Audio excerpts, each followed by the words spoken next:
is the Pledge of Allegiance. Do we have any volunteers for the pledge this evening?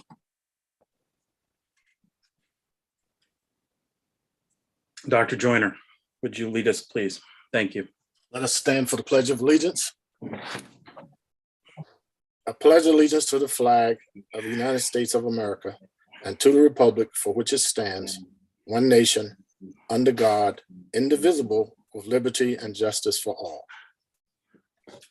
Thank you, sir. Let's go ahead and move to the next item is public participation. So as Dr. Joyner and I guess Ms. Red-Hannons gets set up, or Dr. White, whoever's going to be letting folks in, just as a reminder, we're going to have. I can assist with this part, then I still have a few minutes. I can assist with this All part. right. So as we get going, just a reminder, we're going to be going with 3 minutes per speaker, and Dr. Joyner and Dr. White, take it away. Yes, and please begin speaking as soon as you're called upon. If we can't hear you, we'll let you know. Mr. Vice President, at this time, there are no hands raised. Participants, this is the time. If you wish to make public comment, you please use the raised hand feature. Going once. Going twice. Mr. Vice President, there are no hands raised. All right, thank you very much. So we'll go on to the next item on the agenda, which is, let's see here, the approval of the board meeting minutes of June 13th, 2022. Do I have a motion to approve? Mr. Chair, I move to approve the minutes of the past board meeting. All right. Sure, second. All right, it's been moved and seconded. Thank you, Mayor Elicker. Any discussion?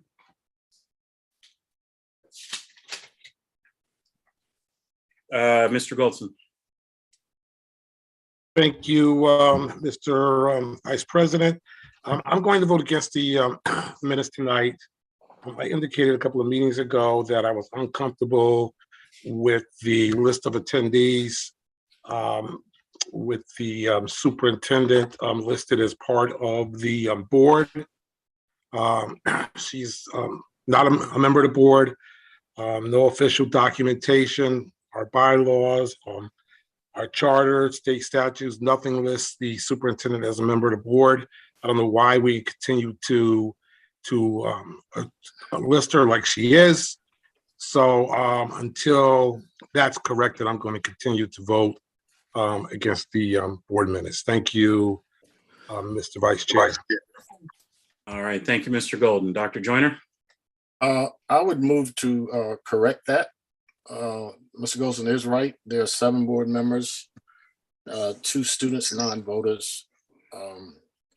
And of course, the superintendent is a valuable part of our decision-making, but legally she's not a member of the board.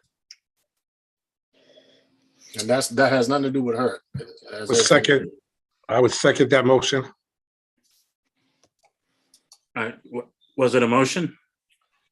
Yes, yeah, it was a motion, yes. All right, would you please state the motion? What I heard was that you're moving to strike Dr. Eileen Tracy, Superintendent NHPS, from the list of attendees on the meeting minutes. No, I'm not doing that.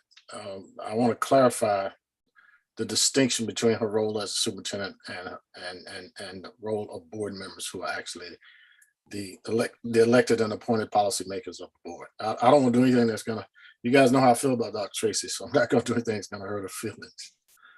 And I would hope that Mr. Golson would agree. We're simply trying to correct the matter from a legal standpoint. It has nothing to do with Dr. Tracy. It could be anybody. But we have 7 board members. We have 2 students who are non-voters. And those are the only people on the board. All right, Mr. Goldson. Thank you, Mr. Vice President. I have no intention, or I don't want to try to embarrass anyone, especially the superintendent. I just want accurate minutes. At this point, you read these minutes, 10 years from now, and you may be confused by what attendees means. I think it's simply, as I suggested before, you add another line, and there are, I believe, 17 panelists. So 7 of us are board members, and well, 6 of us are board members today, and the other 11 are participants in one way or another directly in the board meeting. And I would suggest that we have a second row that lists the panelists and who are attending this meeting, and that solves the problem. Attendees and others or panelists or whatever. I don't care how you do it, as long as there's a distinction between who's on the board and who's not. Right. Thank you. Dr. Joyner? It's simply a matter of classification. The first list would be the board members present. And then the next list would be other attendees with their titles if necessary. In fact, it might be helpful to have their titles, because if they're not employees, it would be helpful for the historical record to indicate that so-and-so was there. So it's just a matter of classifying the people present properly. And I would second that motion. If you want to repeat it, Mr. Vice President. So I'm still not hearing that it's stated as a motion. I'll just call on myself here. My opinion is that we continue on tonight with it as is, and then we fix this, and understanding both Mr. Goldson and Dr. Joyner's point. I don't disagree with it. I'm very supportive that we have some clarity on this, if for no other reason. Clarity is not a bad thing. So I would request that whoever is putting together these minutes moving forward, that they work with Dr. Tracy or her designate to more properly label this. And I would also further recommend that we have a draft of it just so people can see ahead of time, just to make it move a little smoother at our next meeting. I withdraw my second, Mr. Vice President. You know, I'd like to settle this matter because it's really easy. I move that we use a classification system to identify the participants at the school board meeting, consisting of board members and other attendees by title. Well, we have a motion on the floor, which is to accept the minutes. So, of course. So we would, in order to have a motion to make changes to it. You're absolutely right. I withdraw. So let's wait till let's get it done in the period between now and the next meeting. Point of order, Mr. Vice Yes, President. I believe that motion is amendable. I think there's a motion to accept the minutes, and I think Dr. Joyner made a motion to correct the minutes. Now, and going further, I think what would be the excuse chemo brain for a second, but I think that would be a motion that's in order. I certainly agree. If I hear him make a motion to correct the minutes tonight for these minutes that are in front of us, then we can do that. Okay, want me to do that? Certainly, sir. Mr. Chair, I would like to correct the minutes to reflect the classification of people present at the meeting, including board members, generalize others with their titles for historical accuracy. Second. All right. Is there discussion on the amendment? All right. So we'll go ahead and vote on the amendment. The motion was to correct the minutes in order to make clear the roles of the people that are here. Is that? Mm-hmm. Okay.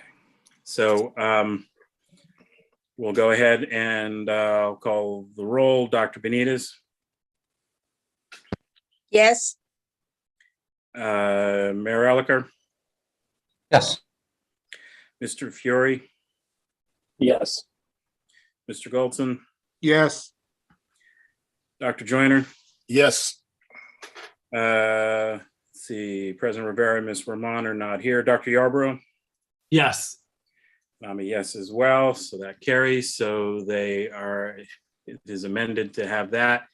And now we'll go back to the original motion, which is to accept the now amended minutes. Any further discussion on that? Hearing and seeing none, I mean, just to make sure, Dr. Joyner and Mr. Goldson, your hands are raised, just making sure you didn't. Oh, no, I need to take my hand down. All right. Go ahead and call the roll again. Dr. Benitez, Yes. Mary Elicker, Yes. Mr. Fury, Yes. Mr. Goldson, Yes. Dr. Joyner, Yes. Dr. Yarborough, Yes. and I'm a yes as well. So minutes are accepted. Thank you very much. Move on to the next item, which is the personnel report. Dr. Tracy. Vice President Wilcox, Yes, sir. is there an opportunity or where is the proper order? I just want to acknowledge the rising senior from co-op that we lost. Email came out. Diamond Dash. Ooh. I don't know if there's a place for that in the meeting, but before we get into business, I just want to acknowledge hearing the news and our condolences and my condolences from myself. Damon is the proper pronunciation. Thank you, Damon Dash. So thank you very much. Just saw that and I acknowledge that. Yeah, thank you. Thank you, sir. And that, in my opinion, is a good and proper place for it to go. It's at the beginning of the meeting or in the superintendent's report. But yes, thank you. Thank you. All right. We'll now go to the personnel report. Thank you, Mr. Vice President Wilcox. Thank you, board.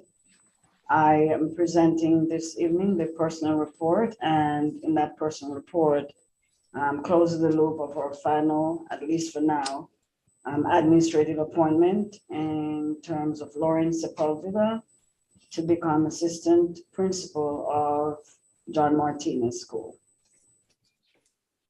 We also have appointments and resignations also in this, and some pending certification for teacher appointments, which is a good thing to see. Pending certification for teacher and para appointments. All right. Do we have a motion to accept the action items? President, Yes, sir. I'll ask for the board's indulgence. One of the teacher appointments is my niece. So I would ask that we separate that out so that I could abstain from that. It's the promotional appointment, page 4, Shayna Gather. I'm certainly supportive of that. You said page 4. Yes, sir. Promotional appointment, top of the page. All right. Do I have a motion to accept the appointment of Ms. Shayna, you said Gather? So moved. Do we have a second? A second. All right, it's been seconded. Thank you, Dr. Yarborough. Any discussion? All right, we'll go ahead and vote. Dr. Benitez, Yes. Mayor Elicker, Yes. Mr. Fury, Yes. Mr. Goldson, Abstain. Dr. Joyner, Yes. Dr. Yarborough, Yes. and I'm a yes as well. So that carries. So we'll now, is there a motion to accept the remaining items on the personnel report? Mr. Chair, I motion to accept the remaining items on the personnel report. Thank you very much. Do we have a second? I second. Dr. Benitez, thank you. Any discussion? Hearing none, we'll go ahead and also take the vote on the remaining items. Dr. Benitez, Yes. Mayor Elicker. Yes. Excuse me, Mr. Fury, Yes. Mr. Goldson. Yes. Let's see here. Dr. Joyner, Yes. President, Dr. Yarborough, Yes. and I'm a yes as well. So that was those items. Let's see here. Any other things you wish to talk about in relation to the personnel report, Dr. Tracy? No, I just want to bring in Miss Lauren Sepulveda to just say a few words. I congratulate her. Ms. Sepulveda, you know that she became the Milk and Educator Award recipient in 2019, and she was also Teacher of the Year for New Haven Public Schools. Ms. Sepulveda has been working at Clinton Avenue School for quite some time. She's an exemplary teacher and a person who has gone above and beyond. So we welcome her. She was also part of our Leadership Academy. So I want to welcome her aboard as the new assistant principal. Ms. Sepulveda. Good evening. Thank you to the Board of Education, Dr. Tracy, and the executive team for allowing me the honor to serve New Haven Public Schools in a larger capacity. I am deeply grateful for this opportunity. I would like to also thank the current Clinton Avenue administrative team, Dr. Jamie Cody and Mrs. Patty Gambine for their continued support of my growth, the New Haven Public Schools learning community who have always lifted me up, and my amazing family for instilling the importance of education in me. New Haven Public Schools has been home to me for 11 years, and in that time, you have truly invested in me. You have taken time to mentor me, have provided me with countless opportunities to learn and grow, and gave me stellar examples of strong leadership to prepare me for this moment. Thank you for looking within the district, building my talent, and believing in me for this new role. I will take all the tools, resources, and relationships you have given me in order to work in partnership with Mr. Menacho to serve John Martinez School. I will work hard every day to put students first. I will build relationships with, create opportunities for, and respond to the needs of our students, families, staff, and community partners. I'm excited to get to know the talented staff at John Martinez Sea and Sky STEM School so we may soar together to success. Thank you. Congratulations, Ms. Sepulveda. Welcome aboard. Thank you. Hey, congratulations. Dr. Joyner? I'd like to ask Lauren a question. Do you know John Sepulveda? Sepulveda? I do. That's my uncle. Huh? That's my uncle. Oh, I was his teacher at US Grant. You come from a great family. Oh, thank you. All right. That's all right. Move on to the next agenda item. Thank you. Congratulations again. Move on to the next item, which is the Finance and Operations Committee action items. And if anybody needs anything moved separately, I think Dr. Yarborough, you would like, was it agreement 17 moved separately? 17 and 21. 17 and 21. And Dr. Yarborough, I would appreciate it if you would handle agreement 13 with Clifford Beers and abstract, I think it's 3,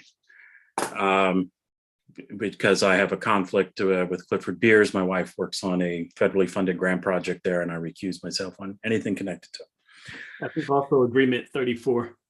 34, thank you. 13 and 34 and abstract 3. Would you like to move those first, sir? Yes.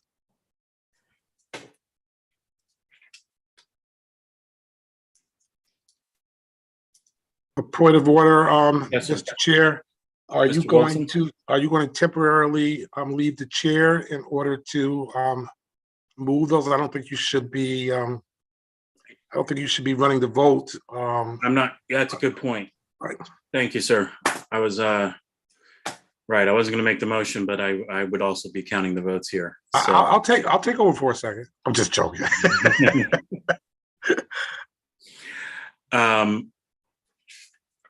Yeah, if Dr. Joyner, as secretary, would you mind calling the vote for that of the board members? This is just for the motion that Dr. Yarborough is about to make. And I think it's abstract 2. Thank you for the correction. Abstract 2, 13, agreement 13 and 34. So I would like to make a motion that the board move to accept on recommendation of the Finance Committee, abstract 2, agreement 13 and agreement 34. I'll second. You're Dr. on Joyner, mute. you're on mute. Is there any discussion? Okay, I'm getting ready to call the vote, and this is one that Who seconded that? I believe it was Mayor Elicker. I did. Yeah. Okay, and this is the one that our Vice President has recused himself from. Okay, Dr. Yarborough, Yes. Dr. Benitez, Yes. Mr. Fiore, Yes. Mayor Elicker, Yes. Mr. Golson, Yes. and I'm a yes. I think you forgot to ask Mr. Wilcox and Ms. Benitez. No, I did ask for Mr. I thought Mr. Wilcox recused himself from that. I recuse myself. So Right, and I asked for I asked for Dr. Benitez. I got them all. Thank you. all right. Thank you very much, sir. Sorry for not thinking that through ahead of time. It's okay. Make that work a little smoother. I'd like to go ahead and also make a motion here, and that is that we approve agreement 17 and agreement 21. I'll second that. Moved and seconded. Any discussion? Hearing and seeing none, we'll go ahead. Dr. Benitez, Yes. Mayor Elicker, Yes. Mr. Fiore, Yes. Mr. Goldson, Yes. Dr. Joyner, Yes. Dr. Yarborough, Hughes. and I'm a yes as well. So that motion carries. And now I'd like to make the final Finance and Operations Committee motion, and that is I move that we approve the remaining 34, the remaining 2 abstracts, 34 agreements, and the 7 contracts and 2 change orders and 1 purchase order as listed on our agenda. I second the motion. Any discussion? All right, we'll go ahead and call the vote. Dr. Benitez, Yes. Mayor Elicker, Yes. Mr. Fiore, Yes. Mr. Goldson, Yes. Dr. Joyner, Yes. Dr. Yarborough, Yes. and I'm a yes as well. Thank you all very much. And we'll move on to the next item on the agenda, which is students report.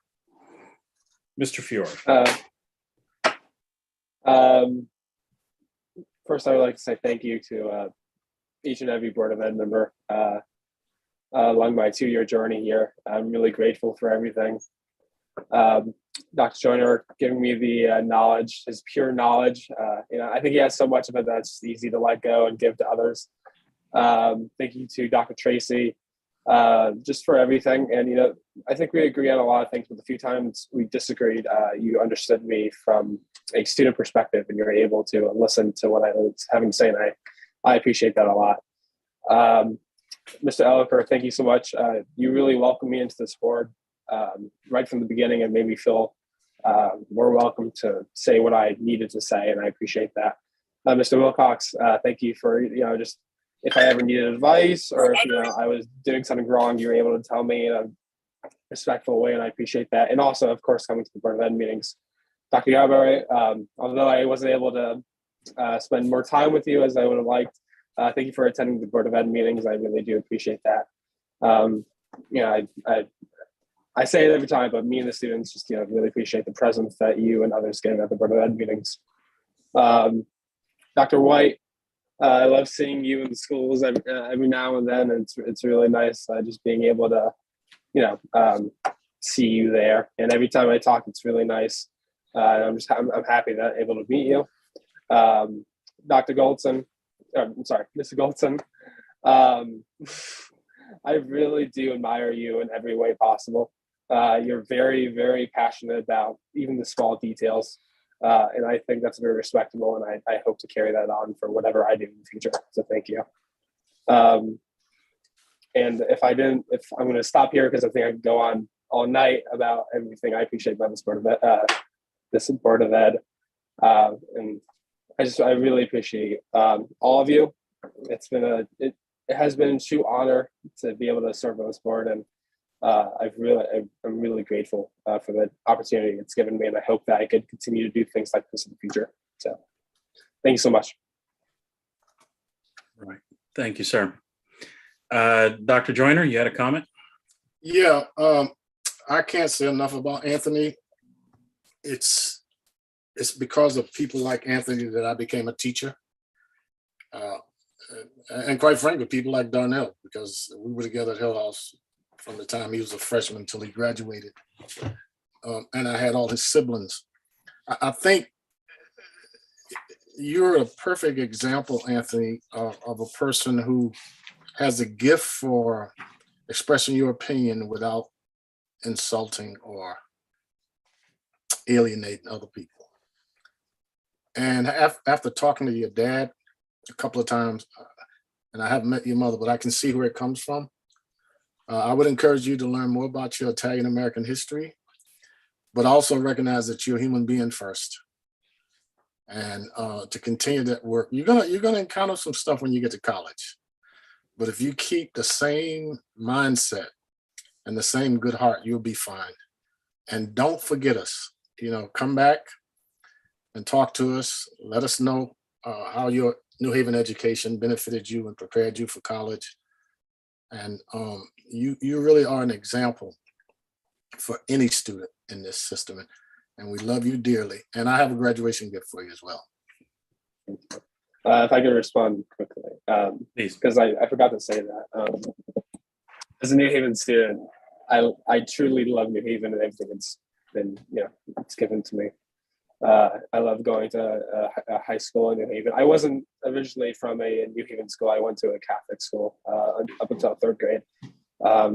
And my parents and I say it all the time that the New Haven school system truly changed my trajectory in life. It's truly made my life very different, and I would dare say better. I get to go to college for basically free because of New Haven. I live in New Haven, so I'm eligible for the New Haven Promise. And by the way, that's a great program. It's a great program, and everything about New Haven and what it's given me and others, I'm truly grateful for. I keep saying it, but as a New Haven student, as a student board of ed member, as just someone who lives in New Haven, I'm truly grateful I was able to be here. Mr. Goldson? Thank you, Mr. Vice President. I can't believe it's been 2 years. I really, it went by quickly, and you're going to be missed as has all of your predecessors. I mean, you have lived up to the standards that they laid, and you filled some pretty big shoes. I see some good things happening for you in the future. And like Dr. Joyner said, don't forget us. And we certainly won't forget you. And I look forward to seeing you and seeing your trajectory in the future. Thank you, and good luck. Well, do you know where you're going yet to school? Yeah, I'll be going to UConn Stanford. Oh, okay, great. Okay, terrific. Good luck. Thank you so much. All right. Thank you. Dr. Yarborough? Yes, thank you. Anthony, I just want to thank you for being you. I valued being a new member of the board, and you welcomed me, and you also invited me to the Citywide student meetings where you and Mashai really worked with the students. And it was, and still is an honor and pleasure to see you lead and influence positive change and help steward a larger body of students. So thank you very much for your leadership. Please feel free to see me as a resource for anything.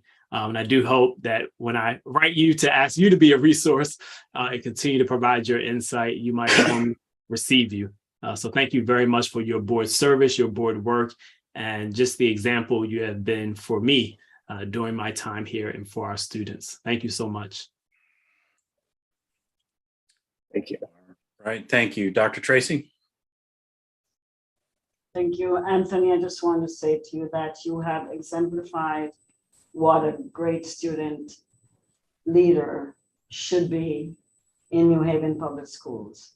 I'm indeed proud of you, proud of your level of advocacy for students and not just thinking of yourself, and for highlighting some of the changes we think we need to make on behalf of students. So I really respect and adore you as a student, and I hope that you're moving on to great things. I'm not saying you are. I know you will be moving on to great things and you will do well. So much success to you in your endeavors. I'll just add myself that, thank you for your kind words about me. I don't know if they were deserved, but I think all the kind words people are extending towards you are. Just to echo some of their comments, as Mr. Goldson was saying, the previous and the current student board reps set a high bar, and I think that you have proven that you meet that bar.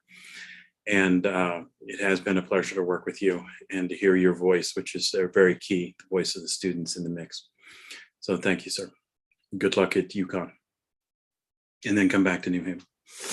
Thank you so much. And I definitely will be coming back to New Haven. And if you move into education, I think we have some jobs open. So I will definitely come back to New Haven and try to continue doing what I'm doing now. So thank you.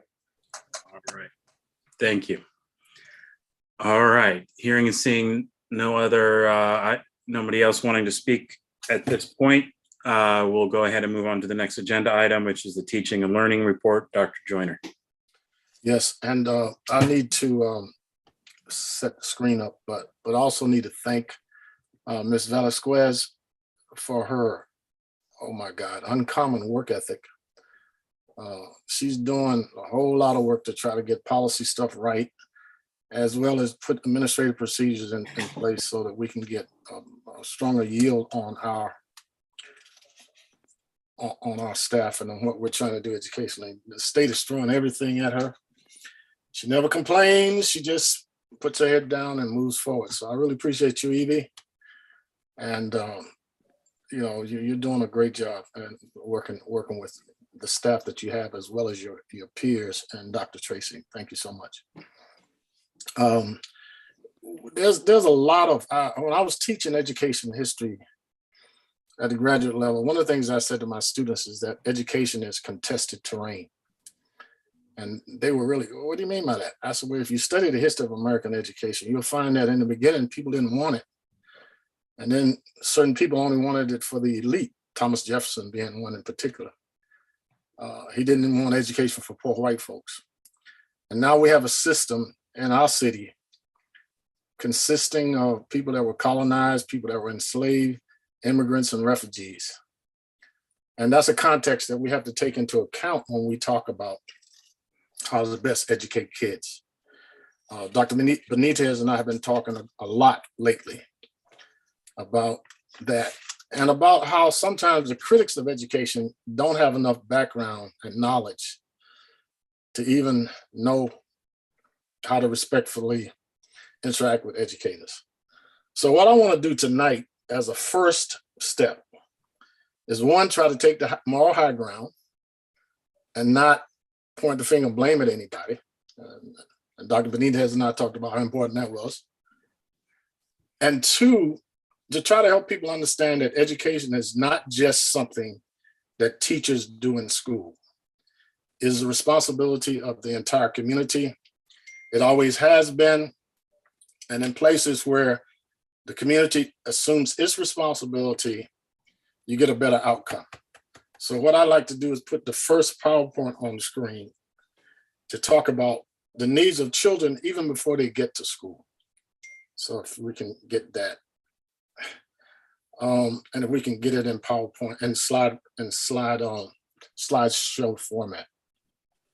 Okay. So Ms. Red-Handers, could you put it in slideshow format? It's changing over now. It's just moving Okay. slow. Okay.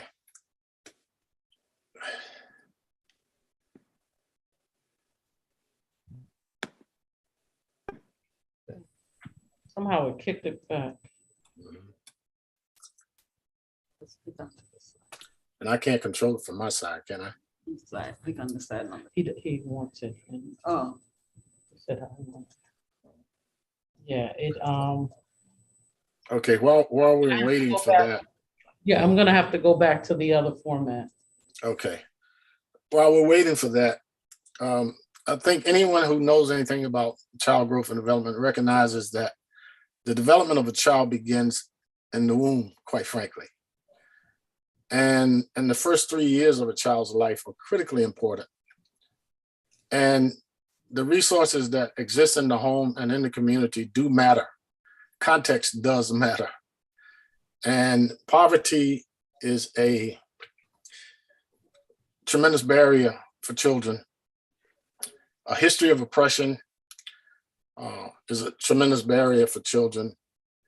And continued discrimination is a continued barrier for children. In fact, our children literally have to jump so many hurdles in order to get to the finish line when other people have started well before they have and have advantages that they don't have.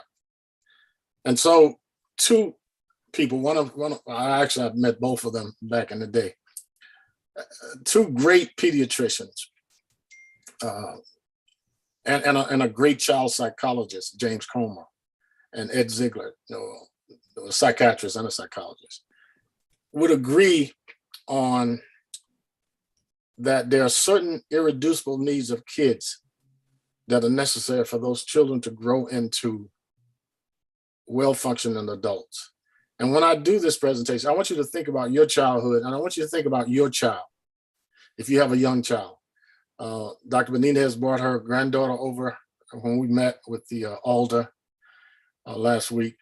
And I know many of you can get back in touch with your childhood, but if you have a young child, I want you to think about what their needs are. And let's go with the first slide. So Barry Brazelton and Stanley Greenspan are two of our greatest child service providers. So the first need of a child is ongoing nurturing relationships. And what a lot of strictly cognitive people don't understand is that the steady, warm relationships that children have with at least one or two people is far more important to the children than their educational gains and cognitive stimulation, because it sets the developmental trajectory that is responsible for that child moving forward. You can always catch up cognitively if you're willing to put in the work.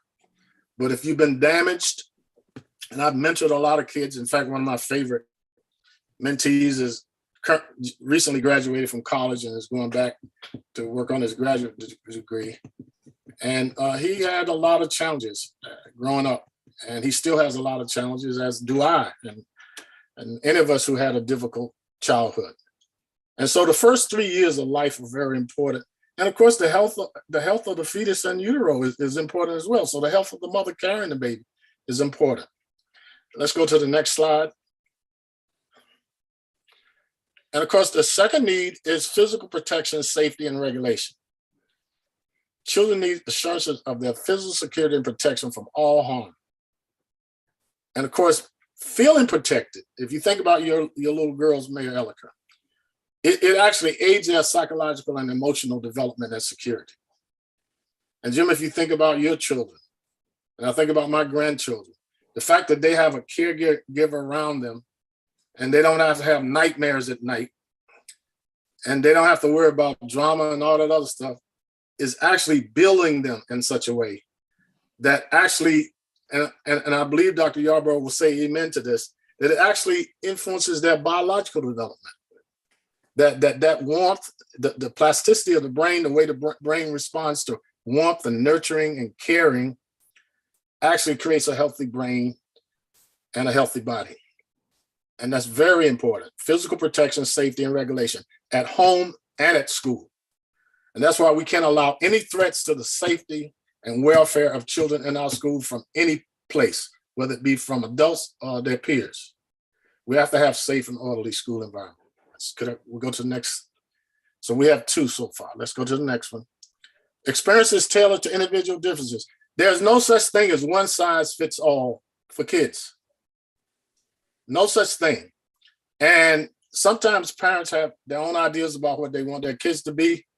In many cases, they want them to be just like them. There's nobody just like you. There's nobody that looks just like you. The Creator made us all uniquely different. Of the billions and billions of people that walk the face of the earth, there's not one that's just alike. And that shows you the beauty of life as we know it. And so parents have to understand that each of their children is unique, and they have to help each child reach their potential based on that uniqueness. And that has to also happen in schools. So we cannot have a one size fits all for kids, whether it's reading or science or anything like that. Each child has their own pace.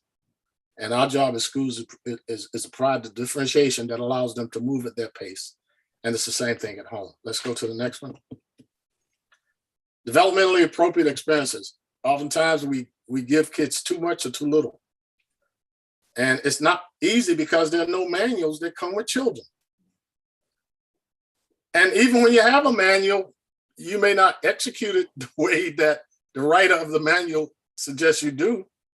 Any of you who try to put together Christmas toys using a manual, you know what I'm talking about. And a child is far more complex than that. And so we need to have realistic expectations for our children.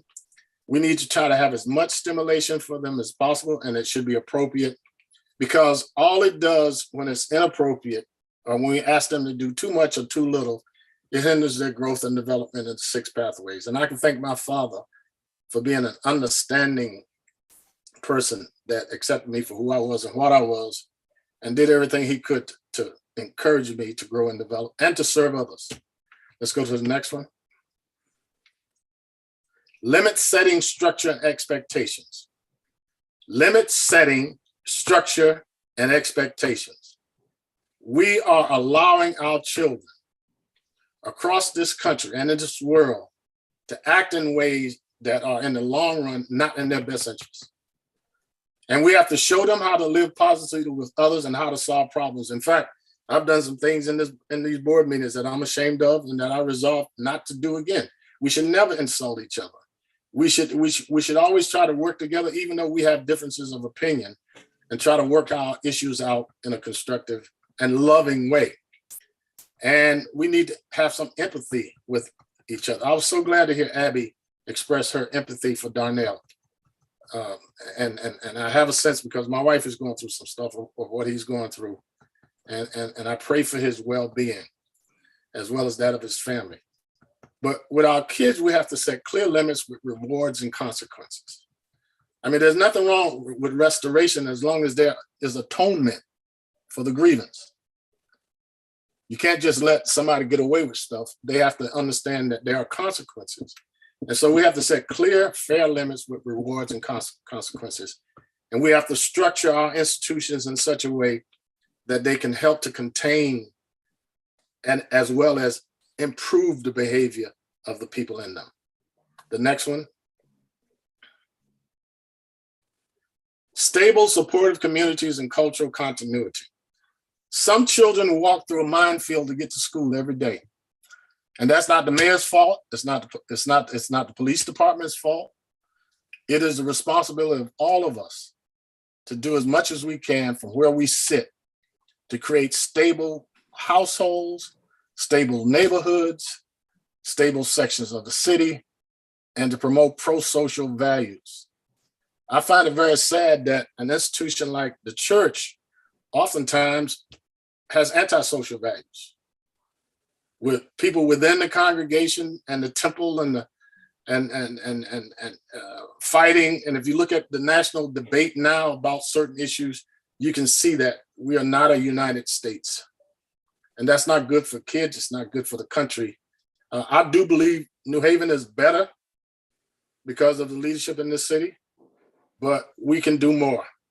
And our community is becoming more and more unstable. The world is becoming more and more stable, and we're becoming antisocial instead of pro-social. We need to drop all this race stuff, all this gender stuff, and recognize that we're all human beings from the same source, and that we need to live together and work together to set the proper example for our kids. And cultural continuity is important. When there's a conflict in the values of the home and the values of the school, kids suffer. And all we're asking people to do is obey the golden rule. What you would want for yourself, you should want for others. That's simple. You don't have to be religious. Just believe that what you would want for yourself, you would want for others. And what you would find hateful if done to you, you wouldn't do to others. And when we mess up, admit it and do better. Let's go to the next one. Kids need to have their future protected. Having met with and talked to Anthony's father made a decision, and his mother, in 3rd grade to put his kid in New Haven Public Schools because he saw what was going on prior to that. He was protecting the future of his son. And the country, the society, we all have a responsibility to protect the future of our young people as well as the future of the planet.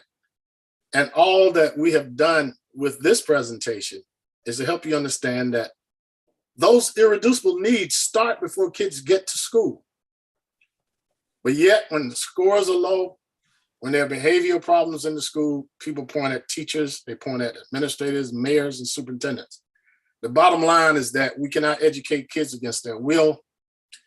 It is very difficult to educate antisocial children, and we all have a responsibility to affect the kind of change that will make that happen. Some kids overcome all these difficulties, but many don't. And we don't seem to have a collective wisdom about what is necessary. And we spend too much time blaming and pointing the finger and looking for gimmicks and programs, when really our behavior toward one another and our ability to understand the needs of kids and do the very best we can to meet those needs is really the underlying principle.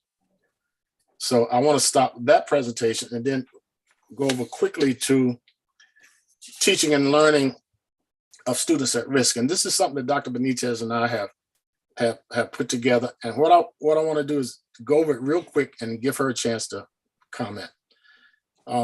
There are a lot of organizations out there that look for one singular solution to improve teaching and learning. There's been a lot of discussion in the community about reading.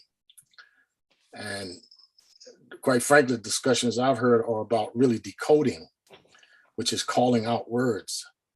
But we need to look at teaching and learning much broader, and we need to stop thinking that we're some experts on how the brain does it, because the brain is not separate from the body. In fact, the brain is all over the body, quite frankly, anatomically. And there are certain things, certain other variables that are critically important for kids to learn and for teachers to teach. The first one is parent competency. The preschool and ongoing learning experiences in the home are high predictors of student success in school and in life. The next variable is teacher competency and a stable teaching force. Clearly, teachers have to be competent. I believe that the great majority of our teachers are. I think they know how to teach effectively. I think we need stability in terms of a consistent teaching force. But unfortunately, in urban communities, people come in and out of the system. District and building leadership. The principal is the captain of the ship, and it's important that that captain makes sure that the ship sails and that it can get through storms. Benjamin Bloom, who's one of the greatest, he's on my Mount Rushmore of educators, along with Jim Comer and Dewey and others. Cognitive and affective characteristics of the learner. Not just what the child can do intellectually, but the child's attitude and feelings. Cognitive and affective characteristics of adult caregivers. Kids don't learn from people they don't like. And you don't have to do what they want you to do for them to like you. You have to respect them, acknowledge them, and let them know that oftentimes you have to make decisions that may find painful at first, but in the long run, they will benefit from it. If you mentored challenging kids, you know sometimes you have to tell them hard truths. Safe and orderly classrooms in schools. And remember what I said, it only takes one person to mess up a classroom. Attendance and attention. You should know, I attended a meeting that Ms. Gemma Joseph convened a couple of weeks ago. In kindergarten, our absenteeism, chronic absenteeism ranges from 20% to 83%. Let me say that again. In kindergarten, our chronic absenteeism ranges from 20% to 83%. I'm not gonna name the schools that are way out of line, but it's not the school, because schools are not responsible for bringing kids to kindergarten. I will say that Jepson only has a 20% chronic absenteeism rate, but I didn't do the mode, but we have many schools that are in the 70-something percentage. And of course, probably the poorest school in the district is at 83%. Now, the school average is in the 70s. It's a K-8 school. So how can you produce scholars and diplomats and scientists and educators when people aren't showing up? And I'm going to say right now, it is not the school's responsibility for 4 and 5-year-old kids to get there. It's not. And we need to stop blaming schools for some of this data, because that's on somebody else. Now, if you have problems, get some help, but it's not our responsibility. And when they get there, they have to pay attention. Differentiated and skill-based targeted instruction. That is what the system is about. And you have one of the greatest principals in the history of the school district on this board. And she did it under difficult circumstances. More instructional learning time for struggling teachers. Bloom said there's no such thing as good learners and bad learners. There are only slow learners and fast learners. That's true of almost any biological trait. If we went out to Bourne Field right now and had a race, I'd probably come in first. No, I wouldn't. But I wouldn't come in last. I would trip Darnell so I could win the race. You there, Darnell?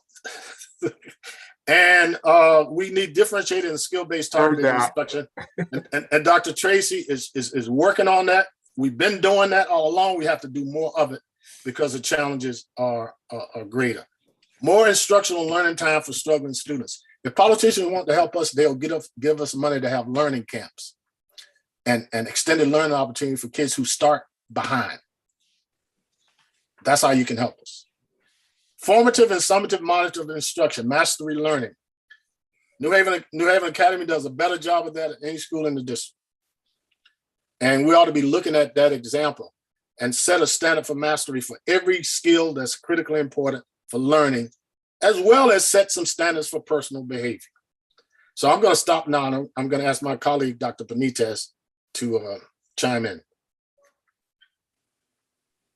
So, Dr. Joyner, you've said so much already, but I just want to say that what's, I think, most important that we want to convey to the community, and especially to our teachers, that we do know that they are working hard, that they do make an effort to teach our kids, and that those who have been with us a long time, they understand what they have to do. We do have to be conscious that we lose many teachers to the suburban towns who take advantage of that, which is okay. They're still going to be teaching children, but which is a challenge for our district for decades, that we train good teachers and then they go to another place and we have to retrain or train those who come new. So I want us to keep in mind that when we say that our kids are not learning, the people who are teaching these children are the teachers. So we have to be very mindful about how we frame that kind of comments. Also, I want to challenge everybody, teachers, administrators, to ask for the training and to take advantage of the trainings. I know we all have a lot of commitments and we have families, and I want to reiterate that you need to make your family a priority. We need you happy working for us. So, but it is important that you seize every opportunity for training and that you continue to develop as an educator. Finally, you mentioned the targeted instruction, and that challenge is to our administrative team. From that assistant principal, supervisors, principals, and everybody who is in the administrative structure to create a support system for principals and schools to have targeted instruction in every single classroom. We have the capacity to do that. We have the structures to do that. We just need to make sure that we tweak, if indeed there are some of our members who feel that they may not be getting the support. I am not hearing that from everyone, but we have heard comments in some of our public comments of people who do say that kind of thing. I challenge everybody to ask for that support, because I know, and this is not, I don't have a doubt in my mind that we have the professionals in this district who are not just a Connecticut outstanding educators. They are national outstanding educators who were training people from all over the nation and who can train our own. So I really want to commend our district for what we have done historically, but I want us all to step back for a moment and say, you know, it's been a hard 2-3 years and we can do this. We can. So I challenge everybody to support the district and to remember that it is the impactful time is when the kids are home and when they are before they arrive to us. So make sure that you are supporting Head Start grants. Make sure you're supporting anything that's going to provide our kids 0 to 3 education, because that's going to be impactful in the work we do 3 to 3 and so on until high school. So thank you very much for the opportunity to wager on this.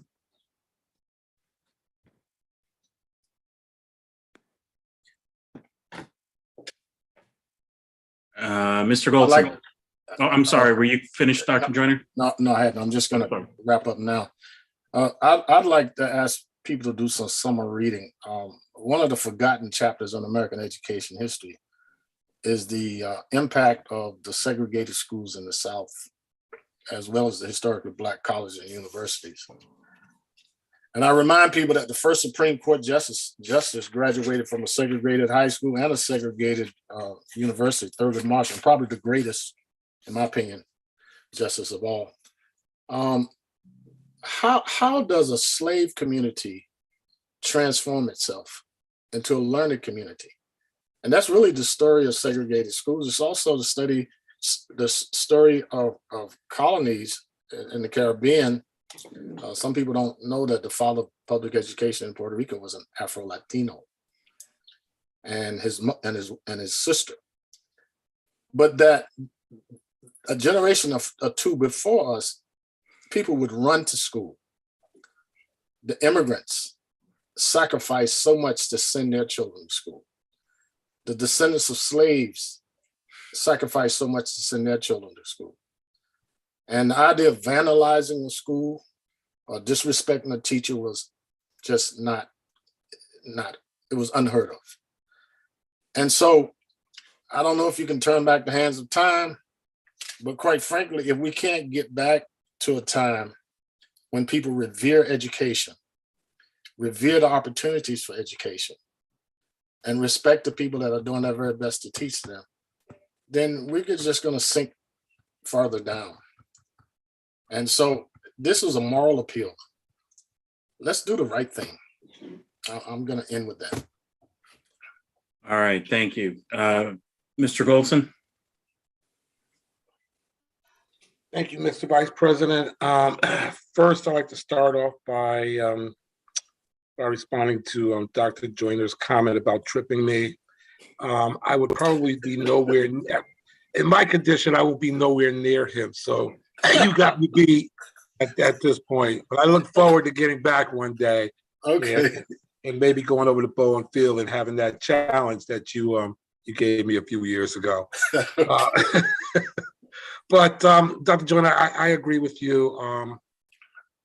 You know what we're seeing in the school system these days, from the way the children are acting out, is scary for education.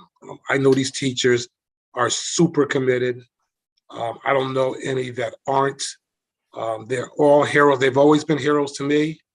I've said, and I continue to say, that the school system, it doesn't exist without two constituencies. One is the students and the other is the teachers. We're all fluff. They're the ones that count in this system. And we have to find a way to make sure that our teachers are revered and respected, and we have to find a way to re-engage a lot of these children who have drifted. I'm not an educator, except for my role on the board, and I'm not going to be on the board much longer. But I hope that that this system and the board members find a way to support those students and those teachers, and that is my hope.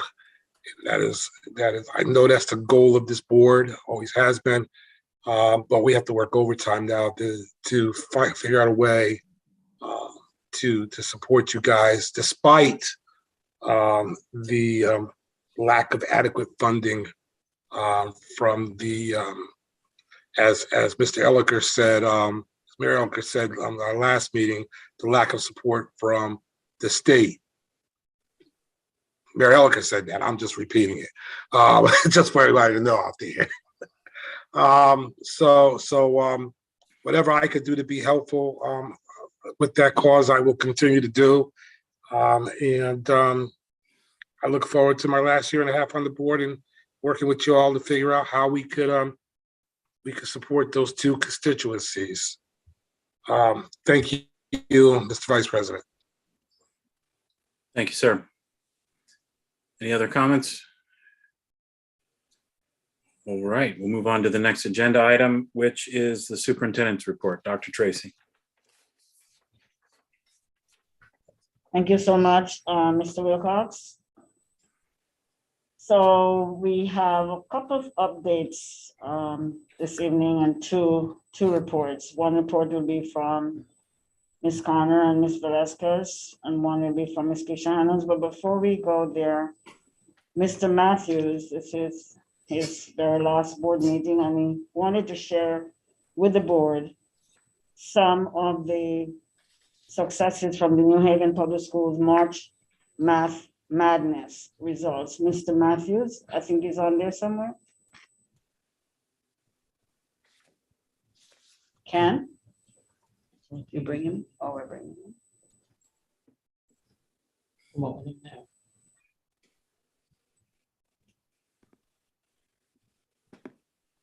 He's been promoted to the panel, so it's very nice.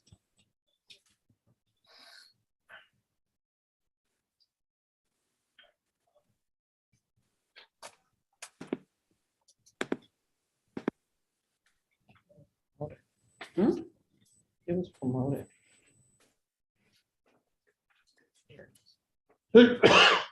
I'm not seeing Ken. Okay, I'm in. Oh, okay. Could you go ahead, Ken, please? Thank Let me you. just turn my camera on.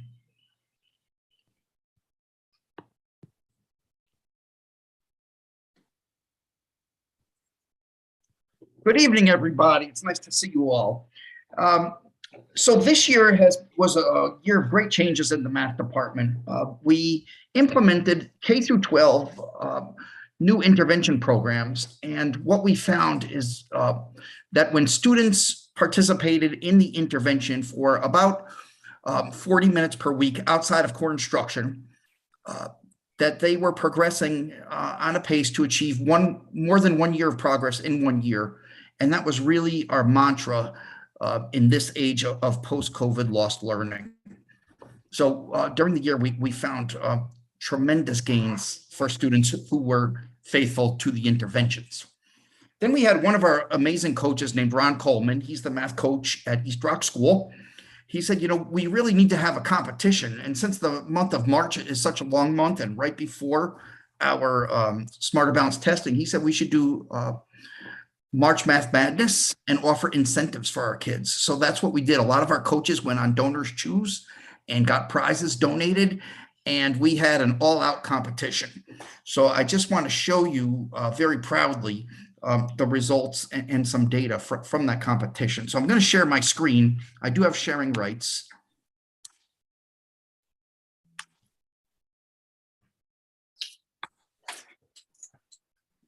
Okay, can everybody see that? Yep. Okay, beautiful. So these are the results of our New Haven Public Schools March Math Madness. And I know it's 3 months late, but it's too good to keep to myself. So what we have here is, now we offered this just to our middle school students, grades 6 through 8.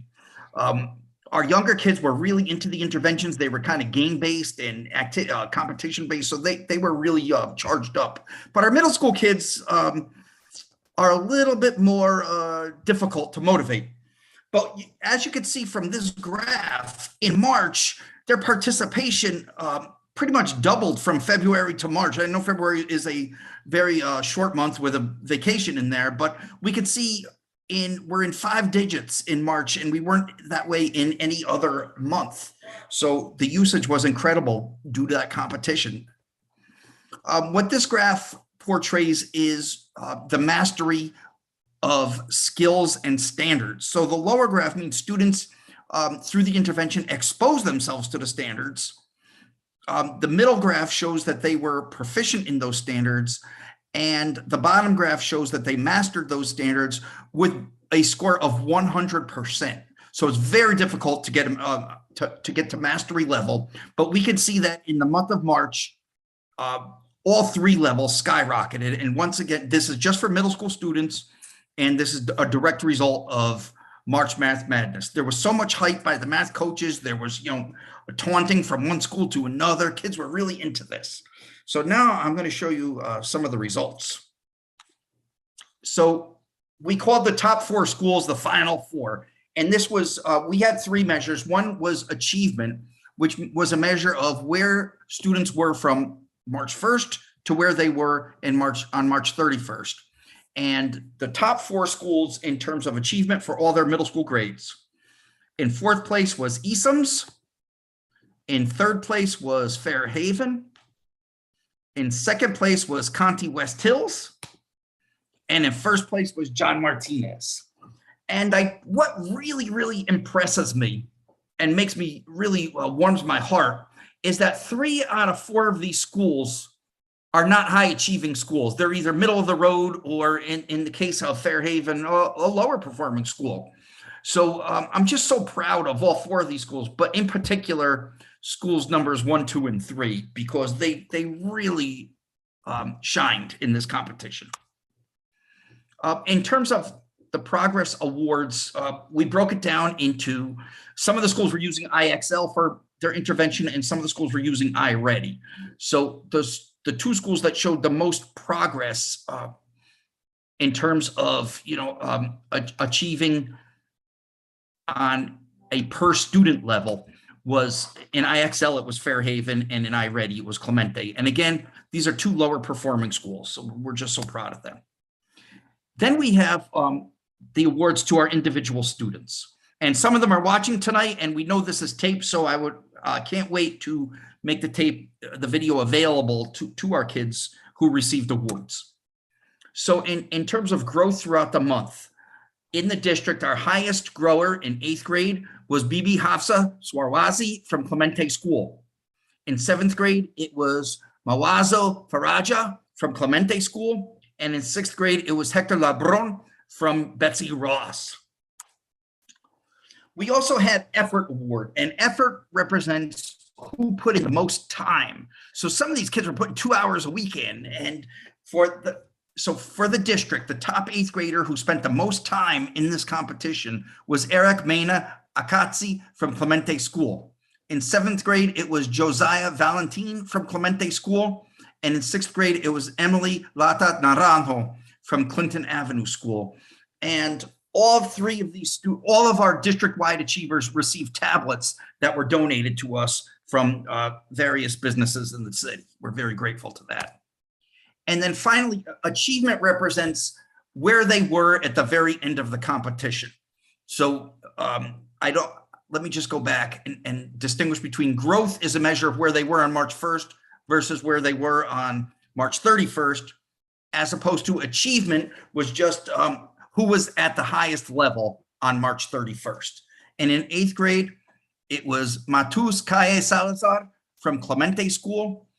Now, this student finished the entire program. So actually what we had to do was we had to call the company and add the high school levels to this program so that the student could continue.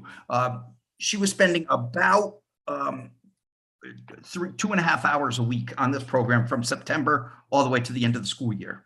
In 7th grade, it was Joash Udoye from Clemente School. And in 6th grade, it was Andronit Suggs from Clinton Avenue School. What is also nice about this is that the students came from diverse cultural backgrounds. A lot of them were free and reduced lunch, and we had an equal amount of boys and girls who were winners. So we really culturally, we did quite well. And then in terms of, those were our iReady awards. In terms of IXL, for our growth awards, that means the greatest growth from March 1st to March 31st. In 8th grade, it was Luis Ramirez Estrada from Fairhaven School. In 7th grade, it was Shakira Pugai from Fairhaven. And in 6th grade, it was Sanai Eaton from Conti. In terms of effort, which is the most amount of time spent, in 8th grade, it was Leandro Guartan Crespo from Fairhaven. In 7th grade, it was Lizette Roblero Perez from Fairhaven. And in 6th grade, it was Sofia Jadiga from Hooker School. And also, Clemente and Fairhaven were really all over this.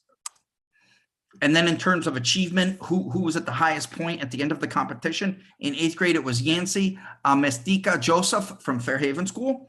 In 7th grade, it was Christopher Spencer from Fairhaven School. And in 6th grade, it was Amy Honorado from Hooker. And our coordinator of the competition was Ron Coleman, the math coach from East Rock School.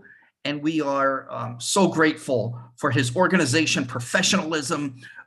He just rocked it. He made it so competitive for all the schools. He sent out daily reports of where everybody was. So really, it was game on for all schools in the district. And then we have some pictures at the awards. This is at Fairhaven School. So our top award winners from Fairhaven received certificates, water bottles, but what you don't see is the tablets that they received because they weren't in yet, but they did get them later. Standing behind is Kathy Blodgett, who is the math coach at Fairhaven, Principal Monica Morales, Mike Mazzacane, the 7th and 8th grade math teacher, and there's Rod Coleman. And here's another picture from Fairhaven School, the 8th graders with their principal, their coach, and their math teacher. And then here we are at Clemente School. We have here Mr. Colon, the assistant principal, our top 2 award getters, Principal Mia Duff, and our math coach, Jane Hosen. And they got water bottles, certificates, and right over here, if you look very carefully here in this orange box and over there, those are the tablets that the students received. So that's the end of my very short presentation, but the results went way above and beyond anything we had hoped for. And that's why I was badgering Dr. Tracy to let me present to the board, because these students worked so hard. The teachers worked hard, the coaches worked hard, and the administrators of the schools were very motivating for everybody involved. So it's really, really good news for mathematics. Any questions? Dr. Benitez. First, congratulations on this. I did see Mr. Coleman coming into one of the schools, bringing some of the prizes, and I was very excited to hear that kids did get tablets. I do have a question. Yes. Is there a possibility that students use this program during the summer?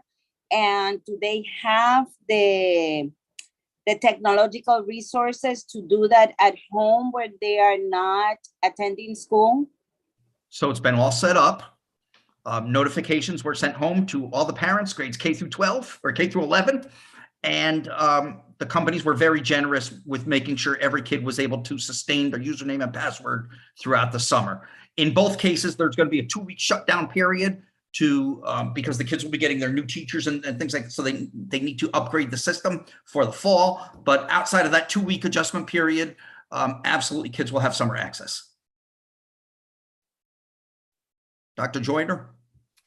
Well, I'm glad you mentioned that. First of all, let me commend you for your phenomenal service to the district.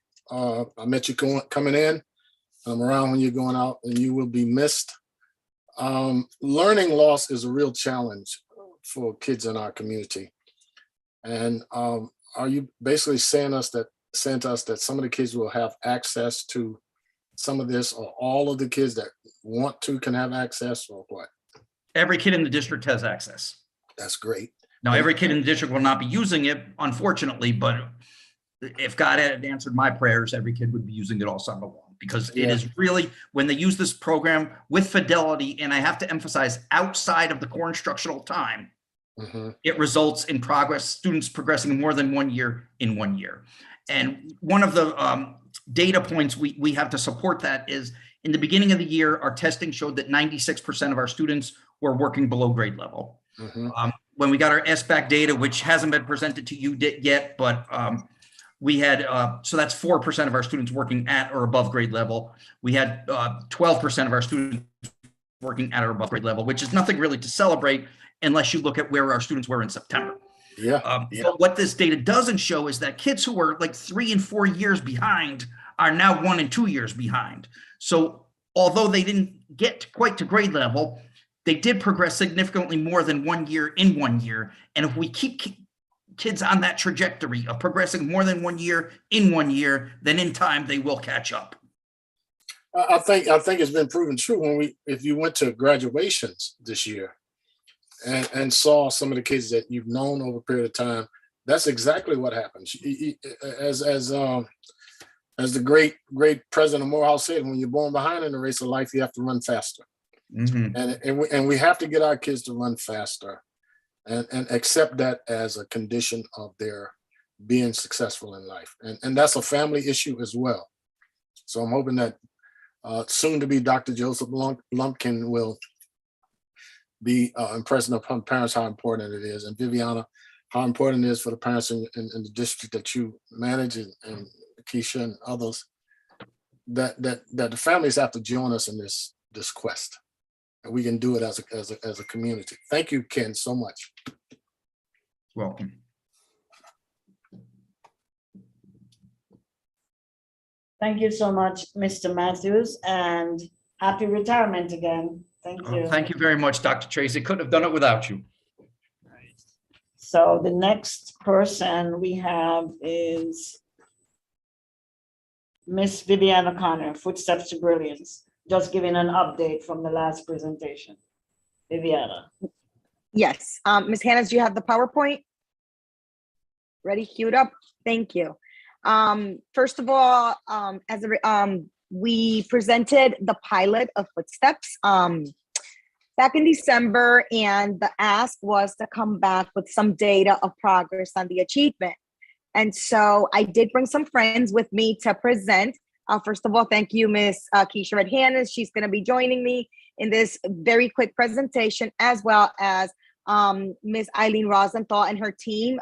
Eileen is the CEO of Footsteps to Brilliance, and they will be joining us. You can go to the next slide. Ms. Connor, have you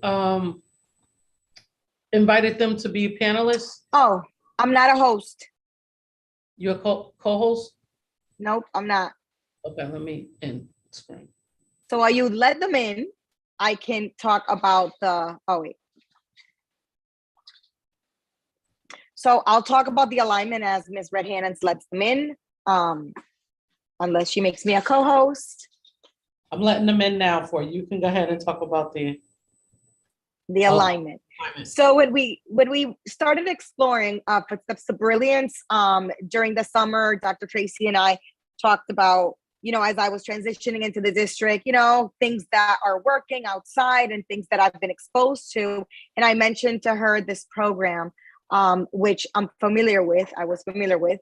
And I thought about the alignment with the strategic plan for our district on all areas, right? Academic learning, operational efficiencies, even the talent and the youth and family engagement. So I thought about all five of our pillars and offering access to a program like this did align to our goals and our priorities on all five areas. You can go to the next slide. We thought about, at the time, not anymore, but at the time, Ms. Red Hannans was the manager for Title I. And so we collaborated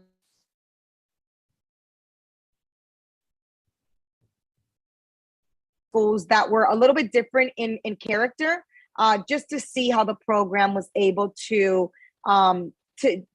handle different populations. So we selected Martinez, King Robinson, Barack Obama, Fame, and Bishop Woods. The 5 principals were eager to be part of the pilot.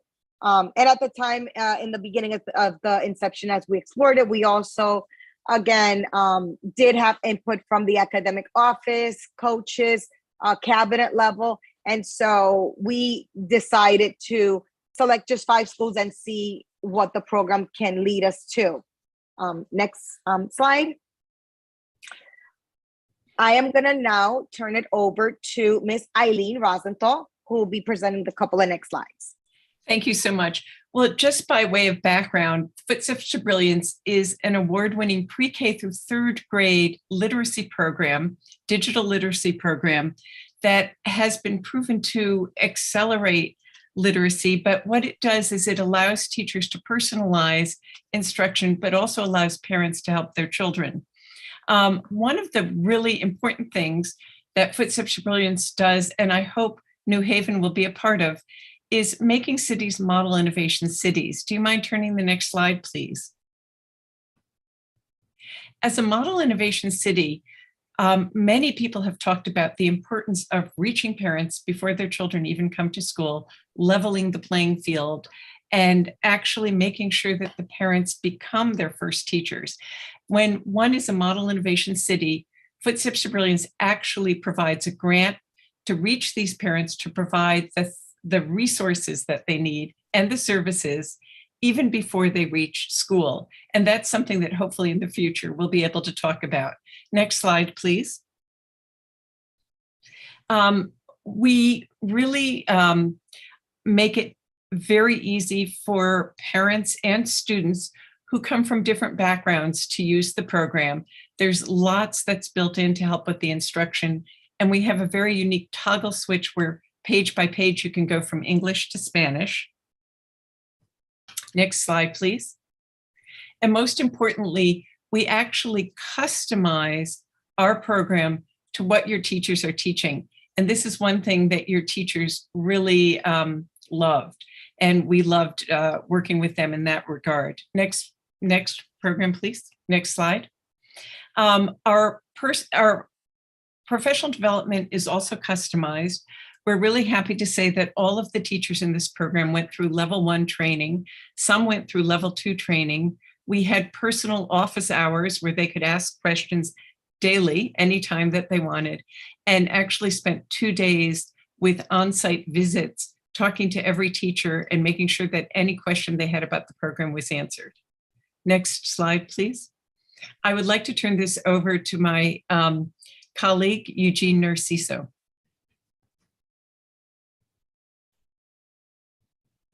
I get the best part because we get to celebrate fantastic results. We have 3 slides that will look at Footsteps to Brilliance data and 3 slides that will look at triangulation against the Dibbles assessment, which is a third-party assessment that will verify what happened with Footsteps to Brilliance. So the results of the pilot was phenomenal. Kids spent 4,670 hours on the program, 12 million words. They read over 30,000 books. Your students wrote almost 11,000 stories, because you can create a variation of the book, and 124,000 educational activities that feel like games your students did. And so phenomenal. When we compare you to other districts, you really soar when you look at like districts. Next slide, please. Here is authentic writing. You get to see students writing both in English and in Spanish, and the creativity that we get to archive and share with parents as we look at students writing. Next slide. This is Footsteps to Brilliance data as you look at the students' work against the literacy, early learning domains, phonological awareness, phonics, language, reading comprehension, and logic. And all of this happened in just 4 months. And so you could see across every category, we got gains. Next slide, please. But here is real celebration. When you triangulate against the assessment that you use at the district right now called DIBBLES, it's a third-party assessment to help verify what they did with Footsteps to Brilliance, we see that the first graders had a 135% increase in just 4 months when you look at oral reading fluency. Next slide. And then kindergarten students experienced 94% gain in phoneme segmentation fluency, again, in just 4 months. And then the last slide, please. The first graders experienced 31% increase in phoneme segmentation fluency. So across all the DIBBLES tests, we see tremendous gains in just 4 months. And then I'm going to hand this over now to some of our administrators. So good evening, board and community members.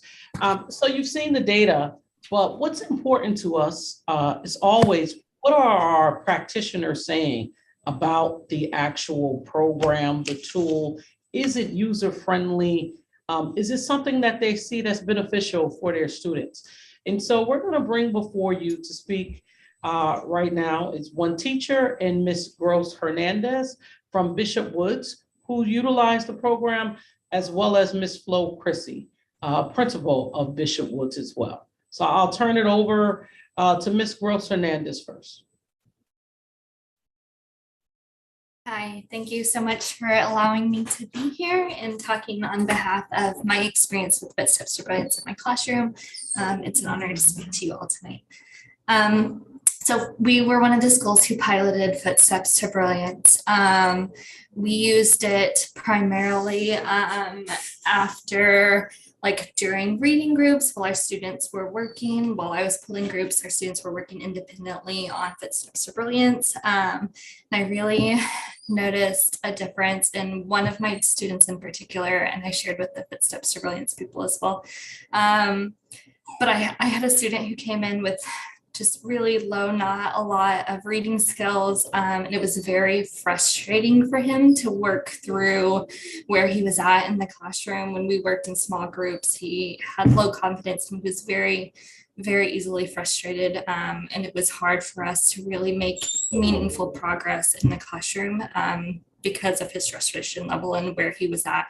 And so it just really kind of slow going. And once we got Footsteps to Brilliance, he really loved the program. It was something that he could do independently. It was at a level where he could be successful. It worked him through the steps. And every day he would come in and he would show me like all the levels that he completed at home. And then in the classroom, like every time he completed a level and went into the next one, he came in to me and he was so proud of all the growth and the progress that he was making. And then I also, and I was so proud of him and I was so happy for him and I encouraged it, and he continued working through Footsteps to Brilliance. And I also noticed that along the way, it was giving him a lot of that confidence back and kind of that ability to, he was then able to like have productive conversations with us. When I met with him in my small groups, when we worked on reading skills in the classroom, he was able to contribute. And even if he wasn't he wasn't quite there yet. He was okay with like taking constructive feedback and listening to while we were trying to teach, and he was able to continue moving forward. And I think that a large part of that had to do with his time working independently on the skills that he needed to do through Footsteps to Brilliance in a way that made him comfortable. And so I really think that Footsteps to Brilliance was a great app for him, as well as for many of the other students in my classroom as well. Thank you. And Miss Chrissy?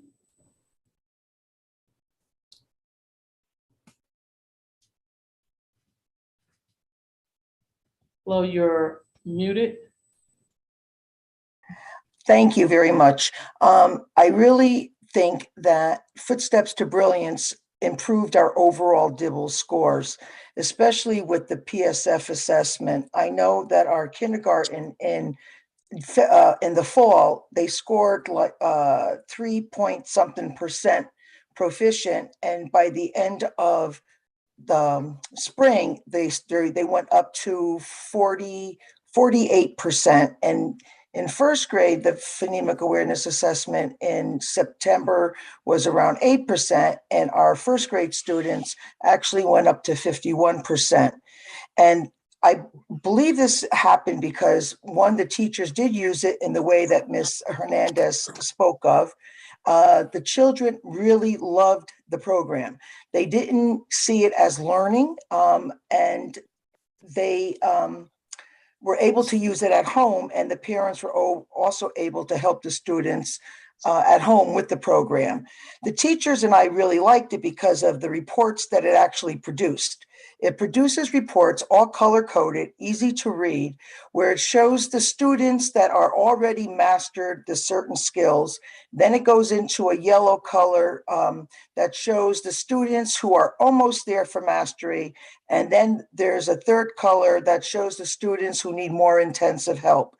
The students who need more intensive help were the ones that we try to put through our SPMT, not our SPMT, through our SRBI, and we set up, looking at those reports, we were able to set up individual instruction for those particular students and help them start to master what the other students already have. The students who were almost there, the teachers used that information and created small groups and took those students on a daily basis during their foundations time or during the reading group time to work on those particular skills. With that said, I truly believe between this working for our K-1 students, and we use iReady for our grades 2 through 6, also very similar with color coding and working on the 5 areas of reading, are really helping our students start to close the gap that was lost during the pandemic. I really support the program. Thank you. And I will say also, Dr. Joyner's presentation earlier talked about having that homeschool connection and giving students what they need.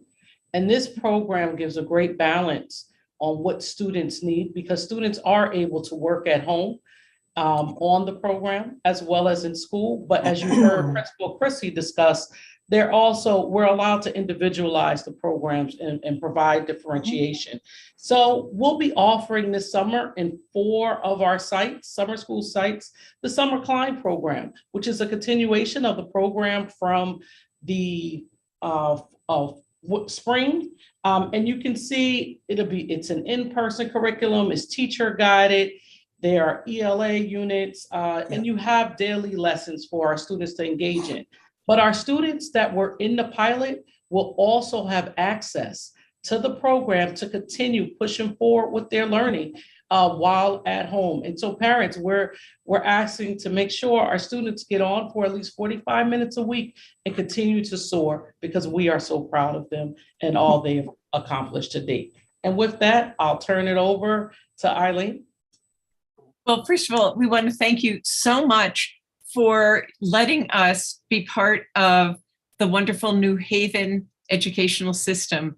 We loved working with you. Your principals are amazing, and we want to thank both the central office and the principals for all the work and support they did in letting us come and work with your students. So thank you so much.